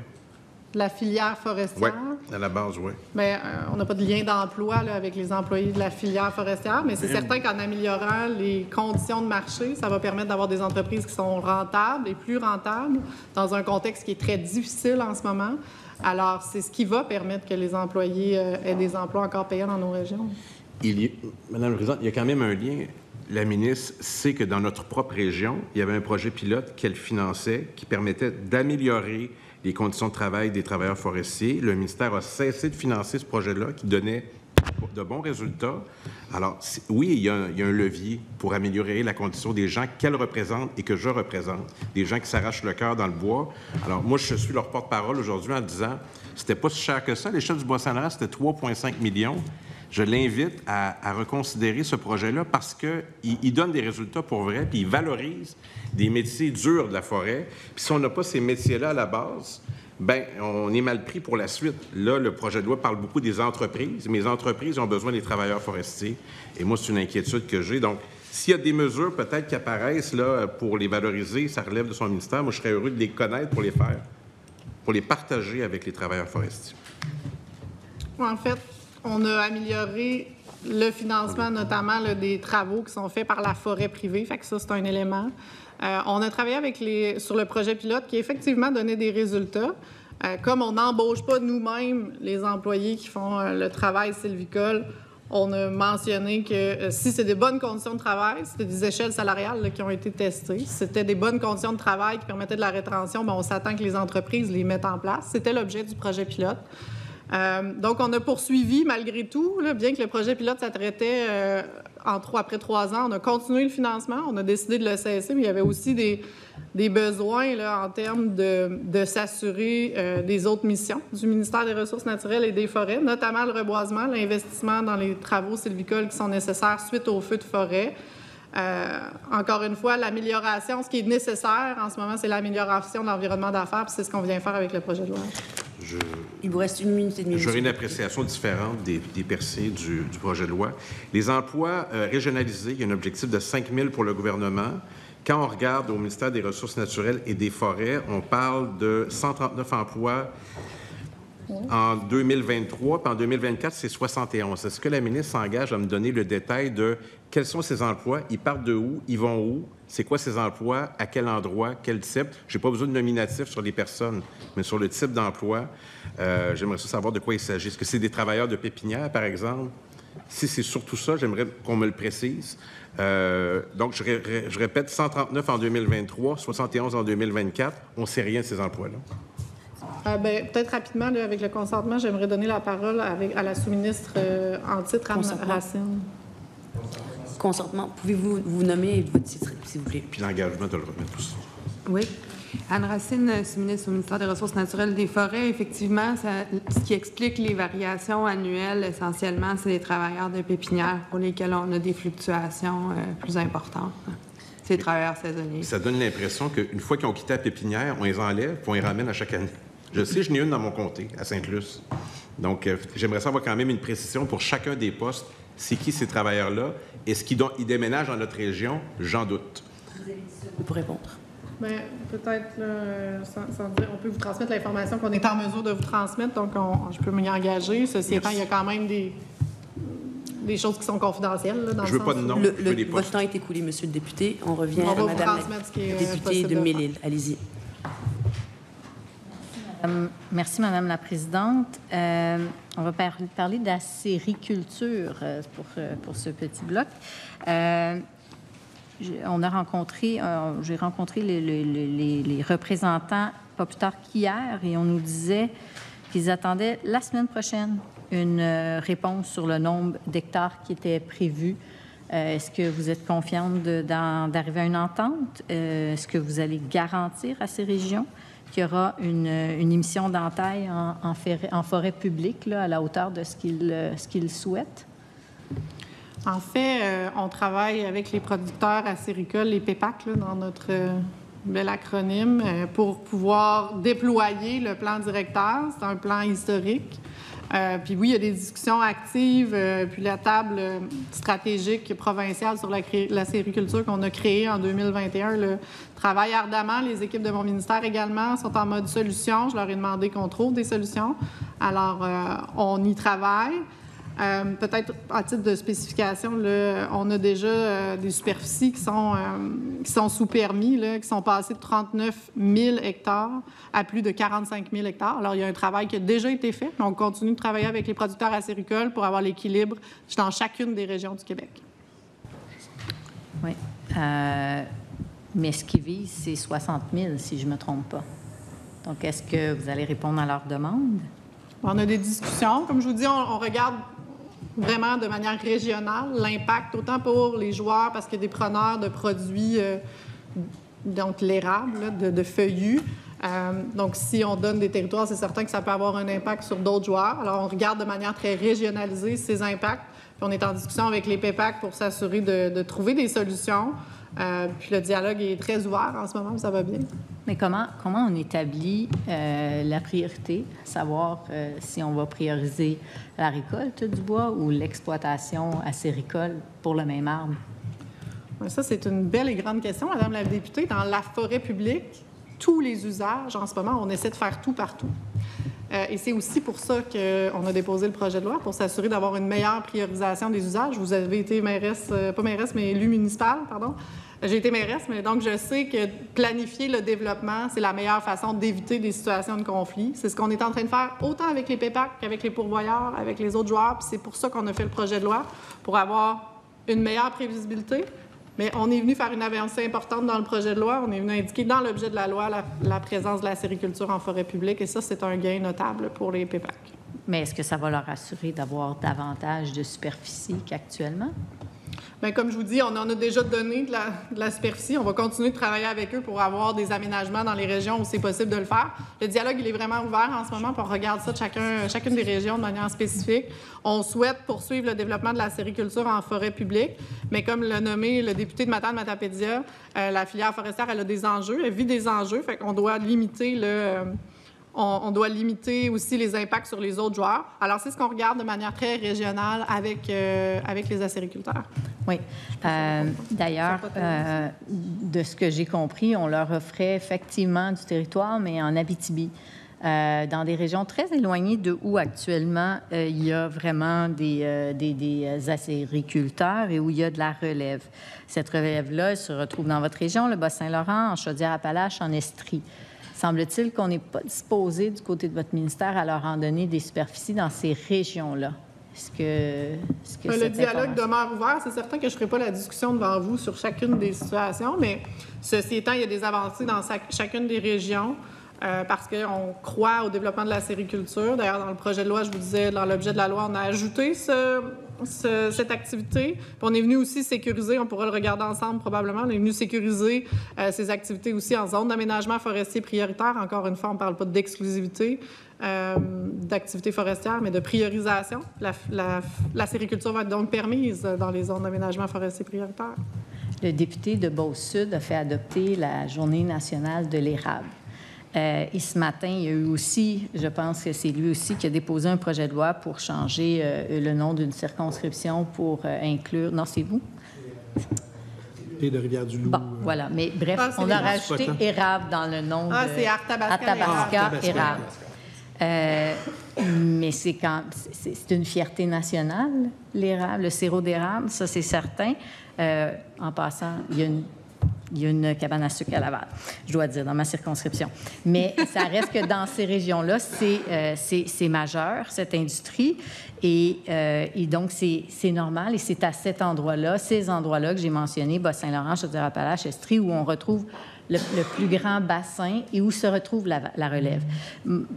D'aller donner du territoire dans le Grand Nord du Québec, même s'il y a des érables, ça ne va pas amener des érablières. Donc, il faut vraiment être aussi conséquent avec où se trouve la relève, où se trouvent actuellement les producteurs d'érables. Je vais vous poser la question, combien ça vaut un érable au Québec? Bien, ça dépend de l'activité. Qu'est-ce qui est fait avec l'érable? Est-ce que c'est pour la récolte? Il y a différents types d'activités économiques qui peuvent être faites. Mais ceci étant, comme vous l'avez dit, c'est bien nommé. On a un député de Beauce-Sud qui a nommé et désigné la Journée de l'érable. Notre gouvernement, on est pour le développement de la sériculture. On y croit, c'est pour ça qu'on a mis en place la table stratégique, qu'on a fait le plan directeur, qu'on travaille avec chacune des régions pour permettre un développement de la sériculture qui est cohérent en temps public. On y croit. Oui, mais quand vous regardez là, une érablière, c'est-à-dire une forêt d'érable, comment vous regardez la valeur des différents usages? Parce que là, il y a la sylviculture, la sériculture, ça peut être aussi du tourisme. Mais comment, à ce moment-là, c'est déterminé quel usage on va lui donner? Est-ce qu'on regarde la valeur symbolique, sociale, économique aussi? Nombre d'emplois reliés à cette production ou cet usage? Il y a le diamètre. Oui, on regarde l'activité autour, mais il faut comprendre qu'il y a des tables GIR en ce moment, les tables de gestion intégrée des ressources et du territoire, donc avec les différents usagers de la forêt publique qui vont venir tenter de concilier les différents usages. On est venu apporter des changements importants dans le projet de loi parce que c'est difficile dans plusieurs régions, ces tables GIR. C'est pour ça qu'on nomme un aménagiste forestier régional dans le projet de loi pour s'assurer d'avoir une meilleure conciliation des différents usages en fonction, comme vous l'avez dit, d'activités économiques qui ne sont pas nécessairement la récolte forestière, bien qu'on croit aussi à la récolte forestière. Oui, mais est-ce que vous avez vu une étude qui démontrait que la sériculture rapportait davantage que la sylviculture? Juste savoir si vous avez pris connaissance de cette étude. Bien, en fait, ce qu'on regarde, puis encore une fois, je reviens à ce qu'on a mis en place, il y a des enjeux d'harmonisation. On tente de trouver en ce moment des solutions et on discute de manière positive là, avec les PEPAC pour avoir prioriser à court terme et à moyen terme la sériculture dans des secteurs où en ce moment c'est plus difficile de le prioriser parce qu'il y a plusieurs usagers. Puis l'aménagiste forestier régional va nous aider à venir faire cette priorisation-là en fonction des différentes régions du Québec puis des présences des différents usagers dans les régions du Québec aussi. Mon collègue de Pontiac vous posera des questions dans le projet de loi, mais il y a encore beaucoup de questions sans réponse. Là, on aura l'occasion. Ah, c'est pas vous qui allez. Excusez-moi, je pensais que vous alliez être avec moi, mais j'avais rendu habituée de vous avoir avec moi. Je remplace à pied levé. D'accord. Il y a le contingent de production acéricole, ça a une valeur. Ça a une valeur comme le contingent de production de lait, par exemple, ou d'œufs. Mais cependant, celui de la sériculture a commencé à être taxé par les villes depuis quelques mois. La FQM même en a fait un document là, qui recommande, dans le fond, aux villes là, comment établir la valeur de taxation d'un contingent acéricole. Là, ça, c'est le droit de production. Donc, je voudrais avoir votre opinion sur cette façon de faire. Bien, ça relève des municipalités. Je n'ai pas d'opinion particulière. Ils ont le pouvoir de le faire. Je ne m'ingérerai pas dans leur pouvoir. OK. Mais on est conscient que ça affecte grandement les producteurs et ça pige dans l'enveloppe du MAPAC. Je vous invite à poser des questions au PEPAC et au MAPAC. PEPAC. Les producteurs et productrices acéricoles. Oui, bien, si je pose la question, c'est parce qu'ils ont soulevé ça comme un enjeu. Donc, définitivement. Et à la FQM et l'UMQ, si vous considérez que c'est questionné. OK. Donc, vous qui êtes responsable de la forêt, vous n'avez pas d'opinion sur la taxation de la forêt? Je laisse les municipalités exercer leur pouvoir. OK. Donc, pas d'opinion. Parfait. Je vais peut-être poser une question. Le bureau de mise en marché des bois. On est vraiment dans une question particulière numéro 6. Il y a actuellement 73 employés qui travaillent au bureau de mise en marché des bois. C'est quand même juste souligner qu'il y en a beaucoup plus que des inspecteurs. Mais ceci dit, ça, c'est le marché là, d'enchères pour le bois. Qu'est-ce qui va arriver à ces employés une fois la réforme, votre réforme, si elle est adoptée? Dans le projet de loi, il est prévu d'abroger le bureau. Ça ne veut pas dire qu'on ne va pas garder d'effectifs en fonction... Parce qu'en fait, dans le projet de loi, il est prévu que la ministre a des pouvoirs en termes de mise en marché des bois. Alors, il y a de l'expertise pertinente. On va s'assurer d'optimiser nos ressources, mais de le faire aussi en gardant la compétence qui est nécessaire pour exercer le pouvoir. Donc, sur les 73, combien environ vont rester au ministère?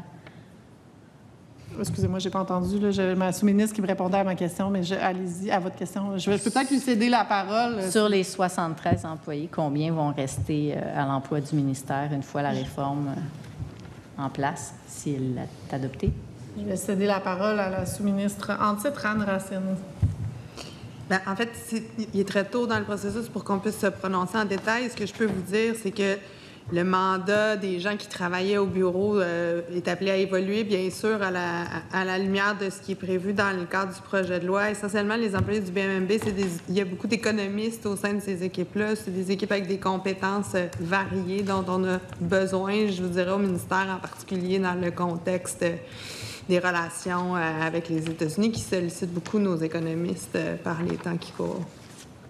Et donc, combien, je vais répéter, combien d'employés vont rester au ministère une fois la réforme? Les employés sont protégés par des conventions collectives, donc les dispositions des conventions collectives vont s'appliquer aux employés du BMMB. OK, mais là, on parle de 73 employés, c'est quand même pas rien. Si le bureau est aboli, est-ce que c'est 73 employés qui vont aller ailleurs, qui vont être transférés dans d'autres ministères, qui vont rester sans rien faire? J'imagine que non, là. Mais je pense qu'on a répondu qu'il était trop tôt dans le processus, puis il y a des conventions collectives qu'on va appliquer pour les employés. OK. Bien, parlons justement des tarifs. Là. Vous avez mentionné, Mme la sous-ministre a mentionné là, que ça amenait en fait beaucoup de travail au ministère. Donc, on en est où présentement? Qu'est-ce qu'on prévoit faire si, advenant là, bien, en fait, il y a déjà certains tarifs, là, mais advenant qu'il y en aurait davantage? En fait, la situation, elle est difficile. Elle était difficile parce que, pas juste à cause des tarifs, en fait, parce qu'il y a le conflit du bois d'œuvre qui perdure depuis quelques années déjà avec les États-Unis, qui est le principal partenaire d'affaires. Alors, on s'est assuré rapidement, suite au feu de forêt, parce que moi, je voyais venir qu'il allait avoir une problématique encore plus grande, de mettre en place un comité interministériel pour déployer rapidement des programmes, les programmes existants, faire l'inventaire, autant avec le MAMACH qu'avec Emploi, que mon ministère, l'Économie, pour s'assurer, donc, rapidement, on puisse aider les régions s'il y avait des fermetures. Ça, c'était pour les feux de forêt. Les droits compensateurs ont été augmentés dans les derniers mois, avec effet rétroactif, puis pour aider les entreprises à avoir des liquidités nécessaires, ma collègue de l'Économie a mis en place un programme, 100 millions de dollars, donc à la mise à jour économique, pour aider la filière forestière à avoir des liquidités rapidement dans la situation difficile dans laquelle elle se trouve. Et de mon côté, bien, j'ai déposé le projet de loi qu'on souhaite qu'il soit adopté pour aider à la prévisibilité, avoir une tarification également qui va être revue plus agile en fonction des aléas du marché, un peu comme ça se fait en ce moment dans le secteur minier. Donc, plusieurs choses qu'on fait pour aider la filière forestière dans ses difficultés, éviter des fermetures en donnant des liquidités lorsque c'est nécessaire. Il est certain qu'il y aura des consolidations. C'est la voie qui sera nécessaire pour s'assurer d'avoir une filière qui est plus solide. Les régions concernées, on travaille avec elles pour s'assurer que cette consolidation-là se fasse de manière à respecter aussi le dynamisme économique. Est-ce qu'il y a des échanges avec le fédéral pour la stratégie? En ce moment, pas encore avec le nouveau gouvernement, mais il y en a eu de nombreuses, oui, dans les derniers mois. Mon collègue Christopher Skeet également, qui était aux États-Unis là, dans les dernières semaines.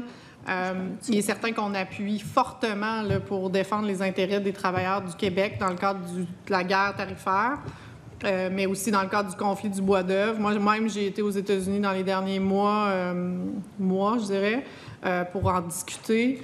Puis avec le fédéral, bien, c'est certain que lorsque mon homologue sera connu, la première chose que je souhaite faire, c'est lui nommer combien c'est important d'avoir un règlement dans ce dossier. On en a parlé beaucoup. La diversification des marchés était importante. Puis là, j'ai entendu le premier ministre parler de l'Europe, tout ça. Mais dans le cas du bois, il y a un marché beaucoup plus près que ça qui s'appelle le Québec et le Canada.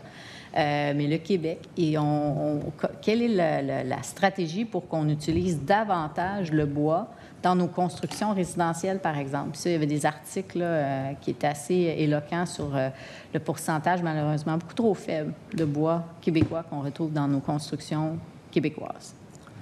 Oui, bien, on a d'ailleurs en place un programme. Là. Déjà, en amont, on soutient les entreprises qui souhaiteraient construire en bois. Là. Donc, le programme s'appelle le programme Innovation Construction en bois. Alors, on a investi des sommes pour augmenter le marché intérieur. On a renouvelé le financement de Secobois dans le budget. Secobois, c'est un OBNL, une filiale du Conseil de l'industrie forestière qui permet de calculer l'impact GES réduit par l'utilisation du bois. J'ai mis en place aussi une cellule de diversification pour augmenter à la fois le produit, la consommation intérieure. Je travaille également avec les collègues Jean Boulet et France-Hélène Duranceau pour voir comment on peut intégrer encore plus de bois dans la construction résidentielle. On en a besoin en termes de logement. Alors, on est en action, tout le monde ensemble, pour augmenter le marché intérieur. Mais en même temps, en parallèle, on regarde aussi une diversification des marchés extérieurs, notamment avec l'Europe. Alors, on est sur plusieurs fronts, puisqu'on croit à l'augmentation du marché intérieur, mais aussi à la diversification des marchés extérieurs. Est-ce que l'Europe, c'est réaliste? Parce que je lisais qu'en Europe, il y avait beaucoup de bois disponible, qu'il était, il était plus blanc, comme on disait, plus pur, d'une certaine façon, par rapport à celui qui est fait ici, et que finalement, en Europe, on ne souhaitait pas vraiment du bois qu'on produit ici, qu'on pourrait mettre beaucoup d'énergie, mais qu'il y avait peu de chances que ça se développe comme marché? Bien, il y a des pays pour lesquels c'est important, qui ont des besoins. Il y a une capacité de production aussi en Europe qui est limitée, dans le sens où ils veulent aussi faire du développement durable de leur territoire forestier. Alors, ils ont une capacité d'absorption du marché qui est, ou d'utilisation plutôt du bois de l'Europe dans le marché qui est limitée. Alors oui, on peut s'inscrire dans certains marchés. C'est ce qu'on veut travailler. C'est ce qu'on travaille avec le QWeb notamment. Puis dans le marché intérieur, effectivement, la solution, elle est importante. On a une politique d'intégration du bois dans la construction, le PMO 2021-2026, qui vient aussi augmenter la part ici au Québec parce qu'on veut travailler sur tous les fronts, comme je vous le mentionnais. Madame la députée, votre temps est écoulé. Monsieur le député de Maurice-Richard, vous avez 12 minutes. Merci, Madame la Présidente. Fait que rapidement, pour continuer sur les questions autochtones avant de passer à d'autres sujets, les communautés, des représentants des communautés autochtones étaient il y a quelques jours à l'ONU pour se plaindre du non-respect de leurs droits ancestraux par votre gouvernement et en vous nommant vous d'ailleurs et votre projet de loi. Est-ce que vous pensez qu'ils avaient tort de faire valoir leurs droits à l'ONU? J'ai pas d'opinion sur leurs moyens. Ceci étant, on s'est engagé comme gouvernement à négocier la mise en œuvre de la déclaration, puis on y travaille. Et moi, du côté forêt, comme je vous mentionnais dans le projet de loi, il y a plusieurs éléments qui viennent toucher les Premières Nations pour s'assurer d'améliorer cette relation. Une de leurs doléances, c'est que, étant donné que leurs droits ancestraux étaient touchés, ils considéraient que l'article 35 de la Constitution canadienne n'était pas respecté par votre projet de loi. Est-ce que vous considérez que vous respectez cet article? Oui.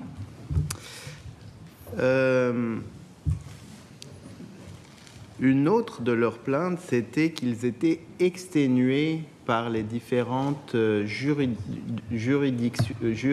judiciarisations des enjeux qui touchent leurs droits, qui préféraient plus de collaboration. Il y a toutes sortes de décisions de justice que votre gouvernement a consultées, que ce soit sur le fait qu'il n'avait pas été consulté sur les exploitations de mines, que ce soit sur les questions de protection du caribou. Est-ce que vous avez comme stratégie d'exténuer les Premières Nations en portant en appel toutes les décisions de justice qu'ils gagnent, Madame la ministre? Ben non, la réponse c'est non. Puis en fait, je ne peux pas commenter davantage des décisions qui sont en cours en ce moment. Est-ce qu'il y a des décisions où vous avez été épinglé pour manque de collaboration et de respect des droits des Premières Nations que vous n'avez pas contesté en cours, Madame la ministre? Je comprends qu'il n'y en a pas. On parlait de caribou. Est-ce que vous pensez qu'on peut avoir un caribou en bonne santé et en vie, tout simplement, sur le territoire, un caribou forestier sur le territoire du Québec, Madame la ministre? Votre question est, est-ce qu'on pense que le caribou peut être en santé? Est-ce qu'on va le laisser mourir ou non. on va... Non, on ne le laissera pas mourir. D'ailleurs, il y a des données qui ont été fournies par mon collègue de l'Environnement qui démontrent, notamment pour l'aire de la Gaspésie, qu'il y a une croissance de la population. On a mis en place des projets pilotes, en fait, qu'on souhaite déployer rapidement, notamment en Gaspésie, Charlevoix. On a des mesures intérimaires importantes qui sont mises en place dans plusieurs régions du Québec pour s'assurer de protéger l'espèce. Et les projets pilotes, donc on y travaille, mon collègue de l'Environnement y travaille. Dans Charlevoix, on s'entend, on parle d'un enclos, c'est bien ça? Non, il y a un projet pilote qui a été déposé pour réhabiliter également là, une partie du territoire. Est-ce qu'il y a donc un territoire qui est protégé, dédié, qui permet la survie et juste laisser cet animal vivre dans la nature, Madame la Ministre, ou il est à venir? Mais il y a certainement un enclos. Je veux juste aller m'assurer de vous donner la bonne information pour Charlevoix. Là. Donc, je vais demander à mon équipe de sortir. Mais il y a un enclos, mais ce n'est pas l'enclos dont tu demandes, c'est le territoire. Y a-t-il une zone? En fait, il y a une zone projetée, protégée. Donc, en ce moment, pour Charlevoix, les bêtes sont en enclos. Mais on a un projet pilote qui était mis en consultation qui prévoit de protéger une partie du territoire forestier. Parce que ça reste un animal sauvage, ce n'est pas des poules. On espère quand même les lâcher dans la nature à un moment. C'est certain qu'on souhaite... C'est la mesure ultime, mais j'imagine que vous avez pu poser les questions à mon collègue de l'Environnement. De mon côté, les impacts, et c'est certain qu'on y travaille en collaboration, les impacts sont dans le secteur forêt et territoire, donc on travaille en collaboration, mais il y a des mesures d'évitement qui sont mises en place en ce moment, autant pour Charlevoix que pour d'autres régions. Est-ce qu'on est d'accord qu'il faut définir un territoire protégé et viable pour ces animaux, que ce soit en Gaspésie, à Charlevoix ou au Saguenay-Lac-Saint-Jean? L'objectif, c'est de s'assurer d'avoir des mesures qui sont en place qui vont, oui, permettre la réhabilitation de l'espèce, mais aussi trouver l'équilibre avec les activités économiques qui sont importantes. C'est pour ça qu'on parle de zonage aussi en trois zones dans le projet de loi. C'est-à-dire des zones de conservation, donc qui vont permettre de conserver du territoire, d'atteindre nos cibles de protection, mais aussi de protéger du territoire pour le caribou, et des zones d'aménagement forestier prioritaires qui vont permettre de sécuriser également les emplois qui sont importants dans nos régions. Est-ce que le mot caribou est cité une seule fois dans votre projet de loi, Madame la Ministre? Non. Parce que c'est un projet de loi pour l'aménagement durable du territoire forestier. C'est la faune et de la responsabilité du ministère de l'Environnement, de la lutte au changement climatique, de la faune et des parcs. Donc, vous allez distribuer les forêts, mais ce n'est pas votre responsabilité d'avoir une partie des forêts. C'est inexact. Il y a dans les zones, il y aura des zones de conservation, et ces zones de conservation-là seront faites de concert avec le ministère de l'Environnement, de la faune et des parcs. Et quand est-ce que vous allez collaborer pour qu'on sache quelles sont les zones qui vont permettre aux caribous de ne pas mourir, Madame la Ministre? Il y aura un arrimage qui sera fait entre les projets. Vous connaissez l'appel de projet qui a été lancé par mon collègue dans le plan nature. On croit et on souhaite atteindre ce 30 % de protection de biodiversité du territoire d'ici 2030. Alors, c'est clair dans le projet de loi qu'on va travailler en collaboration avec mon collègue de l'Environnement, donc les équipes du ministère de l'Environnement, de la lutte au changement climatique, de la faune et des parcs, pour rétablir les zones de conservation et également dans le cadre de l'établissement des zones d'aménagement forestier prioritaires. Aujourd'hui, on a vu dans la presse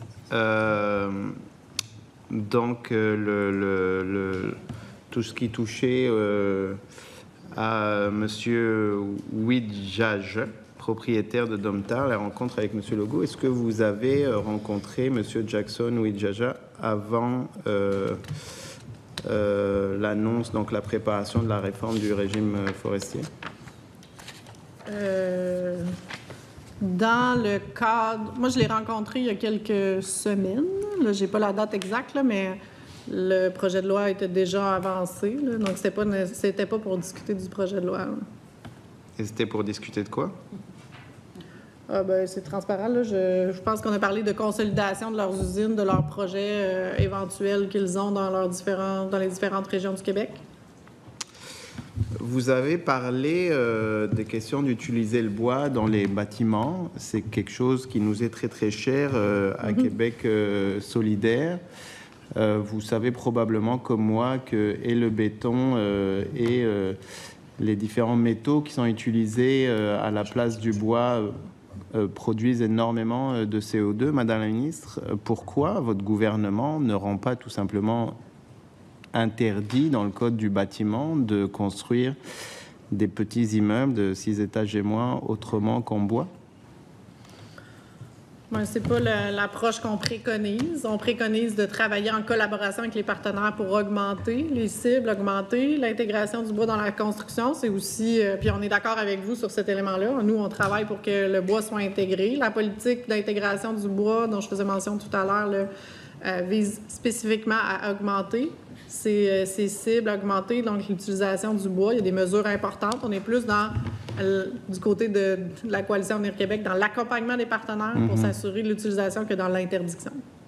Et donc le fait que le ciment, ça soit un des plus gros, sinon probablement le plus gros producteur de CO2 au Québec dans l'industrie. Évidemment, le métal en fait partie aussi. C'est pas quelque chose qui, à terme, devrait disparaître pour les petits immeubles, Madame la ministre? Parce que nous, on ne le fait pas juste pour augmenter. Je comprends qu'une de vos obsessions, et puis on peut comprendre d'où vous venez, c'est les industries d'exploitation du bois. Bon, nous, on pense qu'il faut faire un équilibre, mais on pense aussi que la transition écologique passe par une meilleure exploitation du bois et l'utilisation dans des circuits courts. Les Américains nous embêtent avec leurs affaires de frontières, etc. C'est un bon moment aujourd'hui pour dire on ne va pas juste accompagner, on va comme vraiment valoriser localement notre bois, et puis on va aussi investir dans du bois d'ingénierie, parce que ça serait bien qu'on le valorise un peu plus. Madame la ministre, est-ce qu'on est d'accord?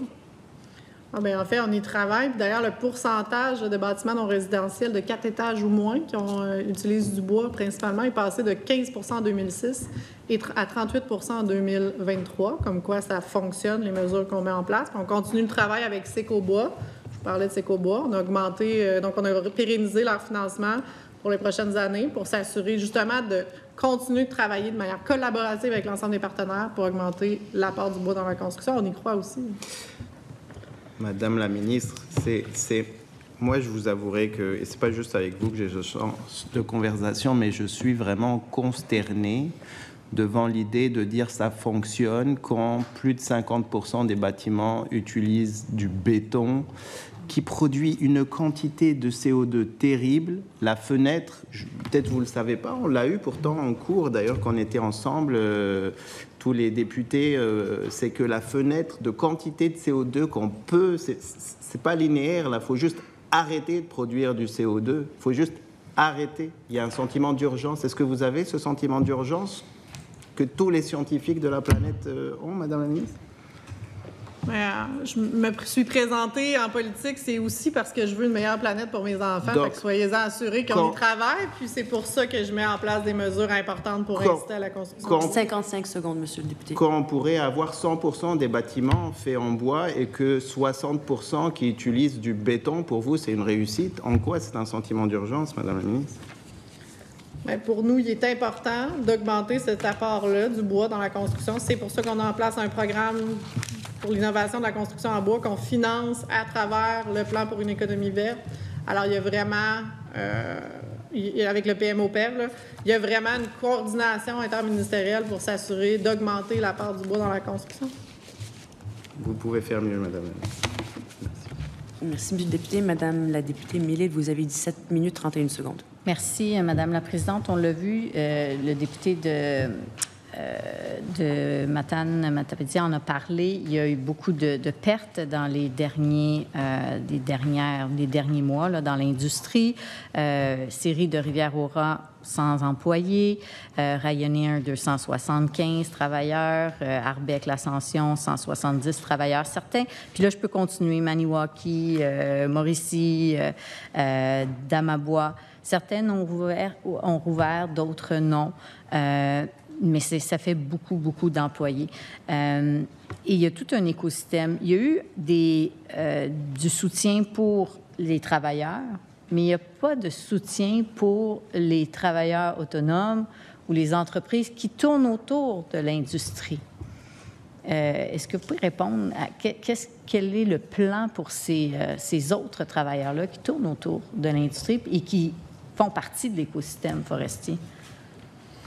En fait, je l'ai nommé, j'ai eu l'occasion de le nommer tout à l'heure. Il y a des difficultés qui sont vécues dans la filière forestière. On prend ça très au sérieux. Puis, en fait, les députés qui sont avec nous aujourd'hui connaissent très bien, notamment le député de M. Bussière, pardon. Gatineau, pardon. Le député de Gatineau qui, à de nombreuses reprises, là, on a eu des discussions à ce sujet-là. Il est certain que lorsqu'on aide l'usine qui approvisionne, c'est ce qu'on fait en ce moment, qui approvisionne dont l'approvisionnement provient des entreprises forestières sur le territoire, bien, ça fait réactiver donc l'ensemble de l'écosystème. C'est comme ça qu'on fonctionne au sein des équipes du MEIE et de mon ministère. Chacune des situations a ses particularités. On les regarde un à la fois. On accompagne les employés avec de l'aide au reclassement. Il y a des bonnes nouvelles. Dans la situation de Maniwaki, notamment la fermeture, là, il y a une reprise des activités. Donc, ça fluctue, mais on vient vraiment avec le projet de loi avoir un meilleur environnement d'affaires. C'est ça qui est important en ce moment. C'est pour ça qu'on a déposé le projet de loi, pour avoir une meilleure prévisibilité, pour aider l'ensemble des acteurs de la filière à s'assurer d'avoir des emplois payants encore dans nos régions. Donc, autant avec la tarification que le zonage, que l'aménagement forestier qui sera fait donc par zone. Il y a plusieurs éléments qui vont venir aider à soutenir la filière. Combien de ces emplois perdus-là ont utilisé les programmes de requalification plutôt de ces travailleurs? Hein? Moi, je vous invite à poser la question à la ministre de l'Emploi. C'est elle qui pourrait y répondre. OK. Donc, vous ne savez pas si les programmes de requalification sont efficaces concernant l'industrie forestière, celle qui est sous votre gouvernement? Des discussions, comme je vous mentionnais, on avait mis en place un comité interministériel. Donc, s'il y a des ajustements qui doivent être apportés, on le nomme. Pour l'instant, je vous invite à poser la question là, concernant les programmes d'emploi à la ministre de l'Emploi. Et je vais répéter la question là, tout à l'heure. Qu'est-ce qu'on fait pour tous les autres travailleurs qui sont dans l'écosystème, mais qui ne sont pas les travailleurs des usines directement? Il y a des plans d'aide pour ceux-là, les travailleurs d'usine, mais il n'y a rien pour les autres autour. Et je pourrais citer, c'est la préfète de Maniwaki qui mentionnait que, bien, un jour, l'industrie va reprendre, mais il n'y aura plus personne en forêt pour travailler parce que les gens vont être partis ou vont s'être requalifiés ailleurs dans une autre industrie, peut-être souvent même loin de la région. Bien, c'est pour ça qu'il est important de moderniser le régime forestier. Un régime forestier qui a été adopté par les libéraux, je le rappelle, et qui a été décrié depuis son adoption. On corrige les erreurs du Parti libéral. Et ça fait bientôt 7 ans, Madame la ministre, que la CAQ est au pouvoir, là. Et que si ça allait si mal, ça aurait pris 7 ans pour revoir ça? Madame la députée, si vous avez l'occasion d'aller dans les régions forestières, je pense que depuis le jour 1, c'est décrié, ce régime. Et une forêt, avant de pouvoir faire des ajustements, il faut laisser le temps au temps. C'est ce qu'on a fait. Mais là, on est arrivé à un point où, vous l'avez dit, il y a des changements importants qui doivent être apportés. Le statu quo n'est plus possible et ça, c'est un consensus à l'échelle des régions du Québec. Alors, on vient corriger les erreurs du Parti libéral. Oui, mais il y a des éléments qui étaient bien dans l'ancien système que même les acteurs nous ont dit et qui ne sont pas tout à fait contents qu'ils vont tomber, là, donc, avec votre réforme. Donc, votre réforme n'est pas parfaite, juste à ce jour. Mais on aura l'occasion, en tout cas, mon collègue aura l'occasion d'en débattre lors de l'étude du projet de loi. Il y a eu des demandes qui ont été faites par des gens, notamment Maniwaki, ont fait des demandes à votre gouvernement, mais elles ont été refusées. Qu'est-ce que vous avez à dire à ces travailleurs? Bien, en fait, on collabore avec la cellule de crise là, qui a été créée dans la vallée de la Gatineau. D'ailleurs, mon collègue député de Gatineau, du comté de Gatineau, il siège. Là. Alors, comme observateur, mais il y est présent. On tente de trouver des solutions. C'est plus large que uniquement le régime forestier, là, les solutions qu'on souhaite apporter. Il y a des sommes importantes au budget, notamment pour aider à traverser, aider les régions du Québec qui manquent, pour lesquelles il manque un joueur. Cette région-là en est une. Donc, à diversifier, disons, les preneurs de produits pour aider au dynamisme économique. C'est une situation qui n'est pas facile, Mais il est important de moderniser le régime forestier et d'agir aussi sur l'ensemble de la rentabilité de la filière par des actions qui sont budgétées en ce moment et dont on pourra faire les annonces en temps et lieu. Oui. On verra comment ça Mais se peut-être vous préciser qu'on n'a pas refusé les demandes de la cellule de crise. On collabore avec elle. On continue la collaboration. Est-ce que ça veut dire que la cellule de crise filtre les demandes qui se rendent à vous? Non, je ne penserais pas. Là, comme je vous dis, on a des discussions, le député et moi-même, avec l'ensemble des équipes là, qui sont touchées par les demandes. On est en mode solution, c'est pour ça qu'on vient moderniser le régime forestier, mais aussi agir sur des mesures qui vont aider la filière industrielle. Il y a eu, comme je l'ai dit, beaucoup de fermetures, beaucoup d'emplois perdus. Mais étonnamment, quand on regarde la réponse qu'on a reçue pour la question particulière numéro 28, qui détaille le nombre d'emplois dans le secteur forestier, bien, étonnamment, c'est les mêmes chiffres que l'an dernier. Ce sont les mêmes chiffres que l'an dernier. L'industrie, en toute franchise, l'industrie se demande c'est quoi le portrait. Donc, peut-être que vous pourriez nous le faire, le portrait, parce que les chiffres ne semblent pas concorder avec ce qu'on constate sur le terrain avec les fermetures. Je vais céder la parole à ma sous-ministre Anne Racine. C'est parce que dans le tableau que vous avez des entrées et des sorties. Donc, c'est normal que... C'est des chiffres globaux à l'échelle du Québec, là, fait qu'il y a des nouveaux emplois créés, il y en a qui sont perdus. Donc, ce que vous avez, c'est vraiment un chiffre macro là, dans cette fiche-là. Mais là, c'est ce qu'on voit, c'est sensiblement comme s'il n'y avait eu aucune perte, là. Au net, c'est le cas. OK. Donc, dans certaines régions, puis là, on ne le voit pas parce qu'on l'avait demandé par région administrative, mais on ne l'a pas reçu. On l'a reçu en global. Vous, est-ce que vous l'avez par région administrative? On pourrait le fournir à la commission. Ouais, c'était la question qui était demandée. La question on numéro pourra 28. vous fournir les données qu'on a. Là. Je pense qu'il y a une partie qu'on est capable de vous fournir. Parce que ce qu'on veut savoir, c'est est-ce qu'il y a des régions, finalement, qui ont une perte d'expertise, qui se déplacent vers d'autres régions, puis que, finalement, lorsqu'il y aura une reprise dans ces premières régions, bien, les employés ne seront peut-être plus là. C'est ce que, d'ailleurs, je disais tout à l'heure. Mais sans voir les chiffres par région, c'est difficile de faire le portrait.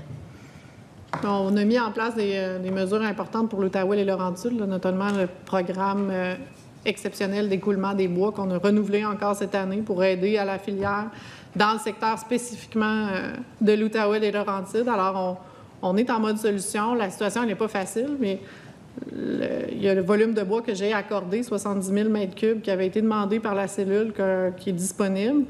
Mais réaliser un projet d'ampleur comme celui-là, c'est pas simple. Et c'est pour ça que, pour l'instant, il n'y a pas de... Le projet, le volume n'est pas récolté, mais on continue de collaborer avec la région et les autres régions du Québec qui pourraient avoir des impacts là, sur les pertes d'emplois pour que la filière demeure dynamique. Et le projet de loi est là. Donc, j'utilise l'ensemble des leviers qui sont à ma disposition pour pouvoir soutenir la filière. Soyez-en assurés, c'est presque 1,5 milliard depuis mon entrée en poste que j'ai annoncé pour la filière. Ouais. Des sommes colossales dans le contexte actuel, Madame la députée. Oui, mais c'est un peu comme le 200 millions tout à l'heure. Il faut voir si vraiment il se répertorie, si on peut le voir sur le terrain. Là. Je vais vous poser une question. Combien a été investi dans le programme Innovation Bois cette année?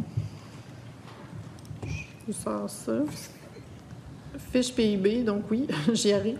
Cette année, donc en 2000, entre août, là j'ai les données pour entre août 2021 et 2025, mais on pourra vous revenir là, pour cette année spécifiquement, Madame la députée. Mais ce que je voudrais savoir, c'est si on compare avec l'argent qui a été investi dans la stratégie pour convertir les communautés mono-industrielles qui vont voir leurs usines fermées éventuellement. C'est comment on peut comparer ça? Vous parlez du programme Innovation Bois? Non, le Innovation Bois, c'est un programme. Oui, effectivement. Et je voudrais savoir s'il y a eu plus d'argent dans ce programme-là que dans une stratégie pour convertir finalement les communautés qui ne dépendent que de la forêt, puis qu'on sait que ça malheureusement risque de fermer. Mais j'essaie de comprendre votre question. Là. Réellement, je ne comprends pas votre question. Bien, Innovation Bois, pour vous situer, c'est un programme qui ne crée pas d'emploi. En fait, ça vient aider les entreprises à faire exactement ce que tout le monde dit depuis la guerre tarifaire, c'est-à-dire moderniser, diversifier les produits. Robotiser, automatiser, exactement. Donc, le but, c'est pas nécessairement la création d'emplois, mais la consolidation du secteur, la modernisation, l'augmentation de la productivité. Mais donc, on est conscient que on ne crée pas d'emplois. Et j'ai pas rien contre la robotisation, l'automatisation, là. Il y a un besoin, mais ça ne crée pas d'emplois. Alors, ça consolide les emplois. Si on compare avec des sommes qui sont mises pour les communautés qui, elles, vont perdre leur usine, peu importe ce qui arrive, puis qui dépendent pratiquement uniquement de la forêt, ça se compare comment?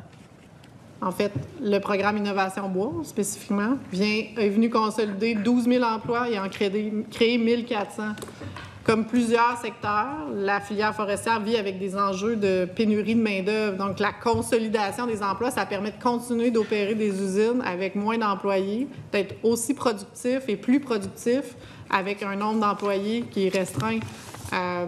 Et souvent, il y a des formations à l'interne qui sont données pour utiliser la nouvelle machinerie. C'est très positif pour l'économie du Québec, là. Ce programme, il est apprécié. On a annoncé, encore une fois, au budget là, des sommes pour venir le bonifier parce que c'est un programme qui est très utilisé, qui est attendu par les partenaires.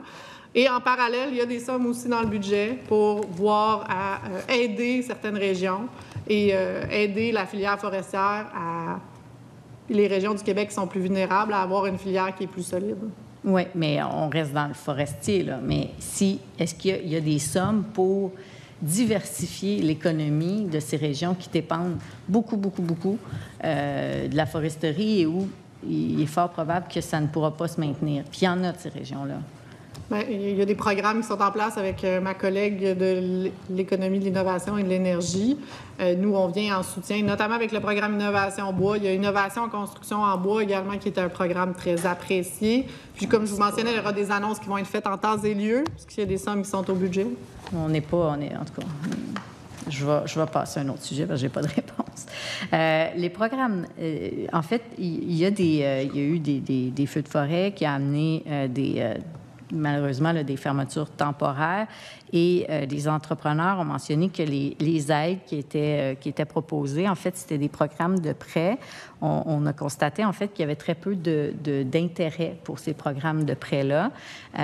Est-ce que vous avez regardé pour d'autres solutions, d'autres programmes d'aide qui pourraient soutenir dans des cas vraiment temporaires, particuliers, où il y a une catastrophe là, naturelle ou comme un feu de forêt, qui pourrait soutenir les entrepreneurs qui sont touchés, là?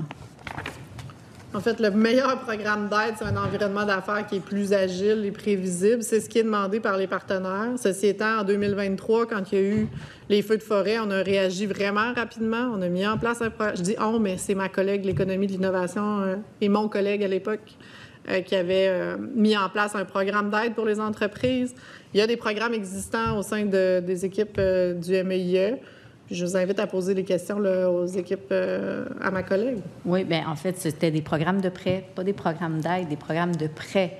Donc, ça répondait pas. Puis il y en a très peu. Il y a eu un sondage qui a été effectué. Seulement 27 des entreprises qui auraient pu se qualifier ont fait des demandes au programme de prêt. Donc, très, très peu. Pourquoi? Parce que, dans le fond, ça implique de faire des investissements supplémentaires à un moment où ils ne se sentent pas en mesure là, de le faire. Des entreprises ont reporté des projets d'expansion, ce qui d'être supporté, mais ils n'ont pas l'impression que le programme qui a été proposé faisait l'affaire. Fait que vous, comme responsable de la forêt, tu sais, en agriculture, c'est le ministre de l'Agriculture qui propose des programmes pour soutenir les agriculteurs. Bien, la ministre de la Forêt devrait peut-être soutenir les producteurs de la forêt.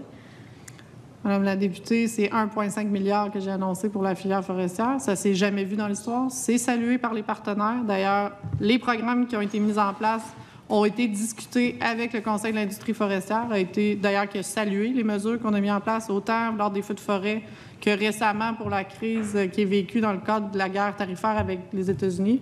Je ne sais pas quoi vous dire, Madame la députée, outre qu'on y croit à la filière forestière et on investit massivement. Parce que vous me demandez, c'est important pour notre gouvernement.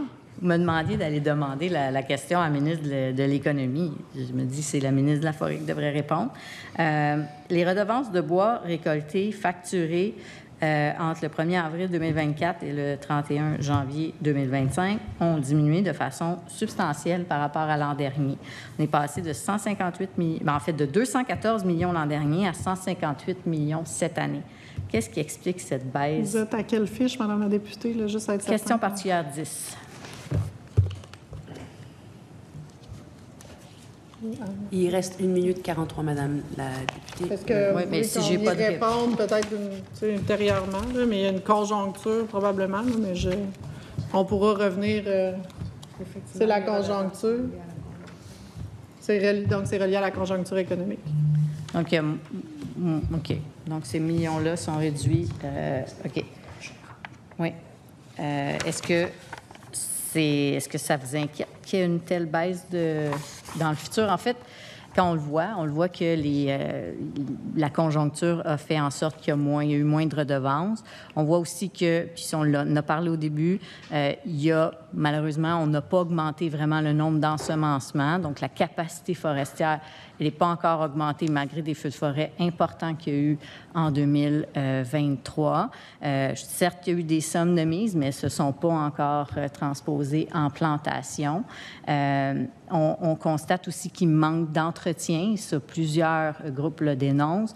Et une forêt qui est ensemencée mais qui n'est pas entretenue ne deviendra pas une forêt viable pour la récolte. Donc, est-ce que vous êtes inquiète qu'il y ait une baisse de possibilités forestières dans le futur avec les changements climatiques qui s'en viennent et les investissements là, qui ne suivent pas ce qui devrait être fait pour maintenir la forêt à son niveau optimal? Vous avez 17 secondes pour répondre. Bien, écoutez, on a travaillé pour les feux de forêt. Le forestier en chef a fait une baisse de possibilités forestières de 75 %. On l'a convaincu de ne pas baisser grâce aux investissements qu'on a déployés. Et pour lui, c'était satisfaisant. Donc, je pense que l'expert, le vérificateur des forêts, est bien placé pour déterminer si le plan de match du ministère est bon pour permettre de garder la possibilité des forêts. Mais je m'en remets au forestier en chef. Le temps est écoulé. Je passe le temps de parole à la banquette gouvernementale. C'est la députée de La Violette Saint-Maurice. Vous avez 13 minutes 12 secondes. Merci, Madame la Présidente. J'aimerais compléter ou ajouter à ce que la ministre a dit par rapport à des questions qui ont été posées pour la banquette. Innover, c'est essentiel pour demeurer compétitif. Je vais juste dire ça court et comme ça. Puis je voudrais aussi, pour les gens qui nous écoutent, là, que c'est pas parce que les forêts ont brûlé ou c'est pas parce qu'il y a des épidémies d'insectes que toutes ces forêts-là doivent être reboisées. Contrairement, souvent, quand une forêt a un grand stress comme ça, elle va régénérer elle-même. Donc, un peu comme une fleur, une plante qui est stressée, elle se reproduit pour pas mourir, ou en tout cas pour mourir puis laisser de la régénération naturelle. Donc, on ne peut pas faire le parallèle un pour un. Là. Il y a des inventaires forestiers qui doivent être faits. Madame la ministre, là, vous ne m'aimerez pas, mais je suis un peu mal à l'aise de poser ces questions-là parce que, vous le savez, les gens du ministère des Forêts, le nom a changé plusieurs fois, là, mais j'ai des amis qui ont travaillé au ministère et qui travaillent au ministère des Forêts, des Ressources naturelles. Mais le 24 avril dernier, le commissaire au développement durable a déposé un rapport dans lequel il en vient à quelques constats, plusieurs constats qui sont, disons-le, plutôt dévastateurs pour notre ministère des Forêts. Je vais vous nommer quelques constats qui sont inscrits au rapport. Le MRNF n'oriente pas suffisamment ni efficacement l'aménagement forestier pour lutter contre les changements climatiques. La planification forestière qui est faite par le ministère depuis 2013, depuis ce qu'on appelle le nouveau régime forestier, pour les opérations de récolte telle qu'elle est faite par le ministère, met une pression supplémentaire sur la forêt et cette façon de planifier affecte la durabilité des forêts. En plus, on sait que les perturbations naturelles, les feux de forêt, les épidémies d'insectes, les variations de température en hiver, en été, mais en hiver aussi, ces perturbations naturelles vont s'accentuer. Elles se sont accentuées au cours des dernières années, mais selon ce qui est prévu, ça devrait s'accentuer dans les années prochaines aussi. On apprend aussi dans le rapport du commissaire au développement durable que le MRNF adapte peu ses interventions sylvicoles afin d'augmenter la résilience de la forêt au changement climatique et s'assure peu de l'efficacité et de la rentabilité de ces interventions. La veille, le 23 avril, vous avez déposé un projet de loi très important, la veille du dépôt du commissaire, donc afin de moderniser le régime forestier du Québec. Puis là, je me demande, est-ce que ce projet de loi-là va venir régler ces problématiques-là parce que, dans le fond, on veut que ça change? Vous avez très bien nommé. Effectivement, Merci. la réponse à ça, c'est oui. C'est certain que lorsque le rapport a été déposé, on prend acte, là, les ministres, de ce qui est nommé dans le rapport par la commissaire au développement durable. Mais c'est des constats et des réflexions qu'on faisait depuis plusieurs mois déjà, là. Donc, on vient y répondre directement avec le projet de loi 97 que je viens de déposer. Un des objectifs importants du projet de loi, c'est d'aider nos forêts à s'adapter face au changement climatique. Donc, à terme, on veut augmenter le rendement de bois par hectare dans des zones d'aménagement forestier prioritaires et permettre donc de s'assurer que les investissements qui sont annoncés soient faits aux bons endroits, que le rendement soit augmenté. On veut faire aussi s'inspirer de d'autres pays qui ont fait ça avant nous, notamment la Suède, la Norvège, la Finlande. Alors, on veut vraiment s'inspirer des bonnes pratiques. Sur la question d'adaptation au changement climatique, là, on vient vraiment revoir nos stratégies d'aménagement, de reboisement pour introduire, je le disais un peu tout à l'heure, des essences d'arbres qui sont plus résilientes face au changement climatique, aux perturbations naturelles aussi, comme les feux de forêt ou les épidémies d'insectes. Beaucoup de recherche qui est faite au sein de mon ministère, avec les équipes aussi des universités partout au Québec, dans les différentes régions du Québec où on a des forêts de recherche et d'expérimentation pour tester certaines essences, tester certaines pratiques. Et ça donne des résultats. Donc, on souhaite aussi déployer là, à travers le nouveau régime. Alors, vraiment, on déploie des mesures importantes pour augmenter donc la résilience de nos forêts, s'adapter, aider les forêts à s'adapter. Et on veut aussi atteindre donc les cibles, je le disais tout à l'heure, de 30 de protection de biodiversité d'ici 2030.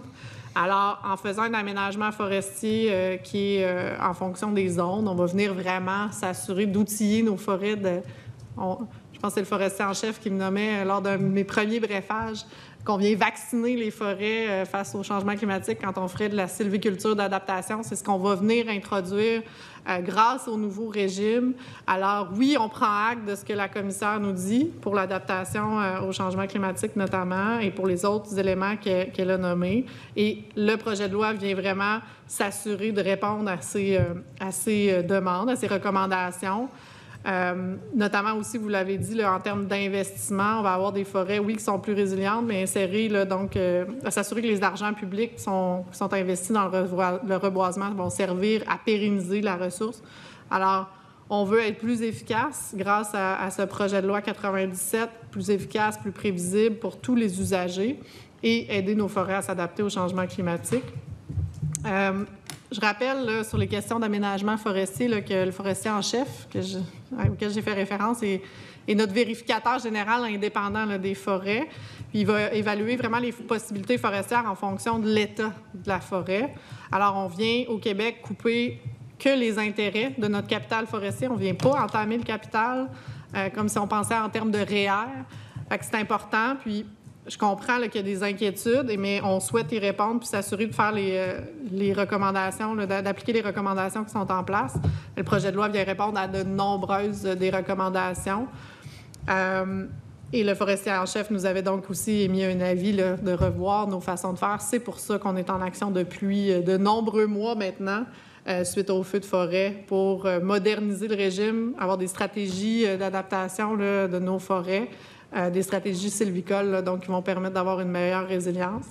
On pourra étudier le projet de loi dans les prochains mois. pour pouvoir s'assurer de mettre en place les mesures qui vont suivre les recommandations du commissaire, la commissaire du développement durable. Merci, Madame la ministre. J'ai des collègues qui veulent poser des questions. Le député Rouen-Noranda de Témiscamingue, vous prenez la parole. Il vous reste 5 minutes. Merci, Madame la Présidente. Premièrement, saluer la ministre, tous les collègues députés, puis également beaucoup de personnes qui entourent la ministre ou en arrière que j'ai eu le plaisir de côtoyer l'année dernière. Alors, mes sincères salutations à tous ces gens-là. Les premières choses, Madame la Présidente, je voudrais revenir sur des propos de la députée d'Émile-Île. L'utilisation du mot de plante exotique envahissante, OK? Dans le contexte qu'elle parlait, c'était pas une bonne définition parce qu'une plante exotique envahissante, c'est une plante qui vient d'ailleurs, tandis que si tu retardes du reboisement puis qu'il pousse des bouleaux, des aulnes ou des trembles, c'est pas des espèces exotiques envahissantes. Puis il se fait des travaux à ce moment-là à faire. Donc, il faut replacer ces propos-là ailleurs. La sériculture, OK, je ne sais pas si elle considère que le Témiscamingue, c'est dans le nord partout, mais au Témiscamingue, il y a de la sériculture en émergence, il y a de la forêt publique et il y a des demandes à cet égard-là. Et j'ai même un projet de la sériculture avec la communauté autochtone de Québec qui va avoir son érablière. Par ailleurs, je n'ai jamais entendu parler de demandes ni à Chibougamau, ni à Matagami, ni à Radisson pour avoir des demandes d'érablière dans ces secteurs-là. L'autre point concernant l'aide aux entreprises forestières, quand elle a fait un parallèle avec l'agriculture, c'est pas un bon exemple parce que si on prend du côté de l'agriculture, il y a la financière agricole, les agriculteurs contribuent à un programme d'assurance et autres. Donc, on n'est pas dans ce même contexte-là. Si jamais les entrepreneurs indépendants voudraient quelque chose de similaire, il y a peut-être moyen, mais on n'est pas là. Donc, le parallèle n'était pas exact. Un petit point pour le député de Maurice Richard. Je le regarde, je pense qu'il ne m'écoute pas, mais ça, c'est pas grave. Mais je voudrais revenir au point qu'il y a des mesures d'harmonisation, Madame la Présidente, pour avec les Premières Nations. Donc, dire que l'industrie va arriver n'importe comment, puis va faire n'importe quoi, c'est pas vrai. Puis mon collègue ici, à côté de moi, peut en parler parce qu'il y a des territoires qui n'ont pas eu d'harmonisation et ça fait plus qu'une quinzaine d'années qu'il n'y a pas eu aucune récolte. Donc, il faut placer les choses en perspective. Le gouvernement va toujours demeurer le gestionnaire et le responsable de la forêt, peu importe qu'est-ce qu'on va faire. Et ça ne changera pas avec le projet de loi. Donc, puis là, je termine là-dessus parce qu'il y a un point important qui a été soulevé partout, car j'ai fait les tournées de toute la région du Québec dans les tables de réflexion, c'est le concept des triades. Il a été mentionné dans toutes les régions pour dire qu'il y avait moyen d'améliorer la productivité des forêts, puis en même temps protéger des territoires. Alors, je laisse la parole à la ministre pour nous parler du concept de la triade, qui va être un enjeu vraiment important au niveau du régime forestier. Il vous reste un petit peu plus qu'une minute. Oui, bien, en fait, merci au député de Rouyn-Noranda, qui était mon adjoint gouvernemental pour les dossiers forêt. Puis je tiens à le remercier ici publiquement, parce que les tables de réflexion sur l'avenir de la forêt, c'est lui qui a fait la tournée régionale. Alors, je tiens à le remercier publiquement ici devant la commission. Merci pour votre travail, Monsieur le député. Ce fut un plaisir de collaborer ensemble pour l'élaboration du projet de loi. Vous l'avez très bien dit. La triade, un concept important qui permet à la fois d'atteindre des cibles de conservation, et c'est pas moi qui le dis, c'est les experts, les scientifiques. Donc, atteindre des cibles de conservation, mais aussi permettre de faire des activités économiques en forêt et d'avoir d'autres usages avec une zone multi-usages. Alors, on a des zones, c'est ce qui est prévu dans le projet de loi. On vient s'inspirer de ce qui s'est fait dans chez plusieurs grands propriétaires terriens de forêts privées, c'est-à-dire introduire à la fois des zones de conservation, des zones d'aménagement forestier prioritaires et des zones multi-usages, qui va permettre d'avoir une meilleure prévisibilité, mais aussi d'atteindre à la fois nos cibles de conservation et de développement économique pour nos régions. Alors, j'aurai l'occasion d'en débattre dans les prochains mois avec les collègues. Merci, Madame la ministre. Le temps alloué à l'étude du volet forêt des crédits budgétaires du portefeuille ressources naturelles et forêts étant presque écoulé, nous allons maintenant procéder à la mise aux voix des crédits. Le programme 1, intitulé « Gestion des ressources naturelles et forestières » est-il adopté? adopté sur division. Finalement, l'ensemble des crédits budgétaires du portefeuille ressources naturelles et forêts pour l'exercice financier 2025-2026 est-il adopté? Adopté sur division. Compte tenu de l'heure, la Commission ajoute ses travaux au jeudi... En terminant, je dépose les réponses aux demandes de renseignement de l'opposition. Compte tenu de l'heure, la Commission ajoute ses travaux au jeudi 8 mai 2025 à 11h15 où elle entreprendra l'étude des crédits budgétaires du portefeuille agriculture, pêcherie et alimentation. Merci à tous et à toutes.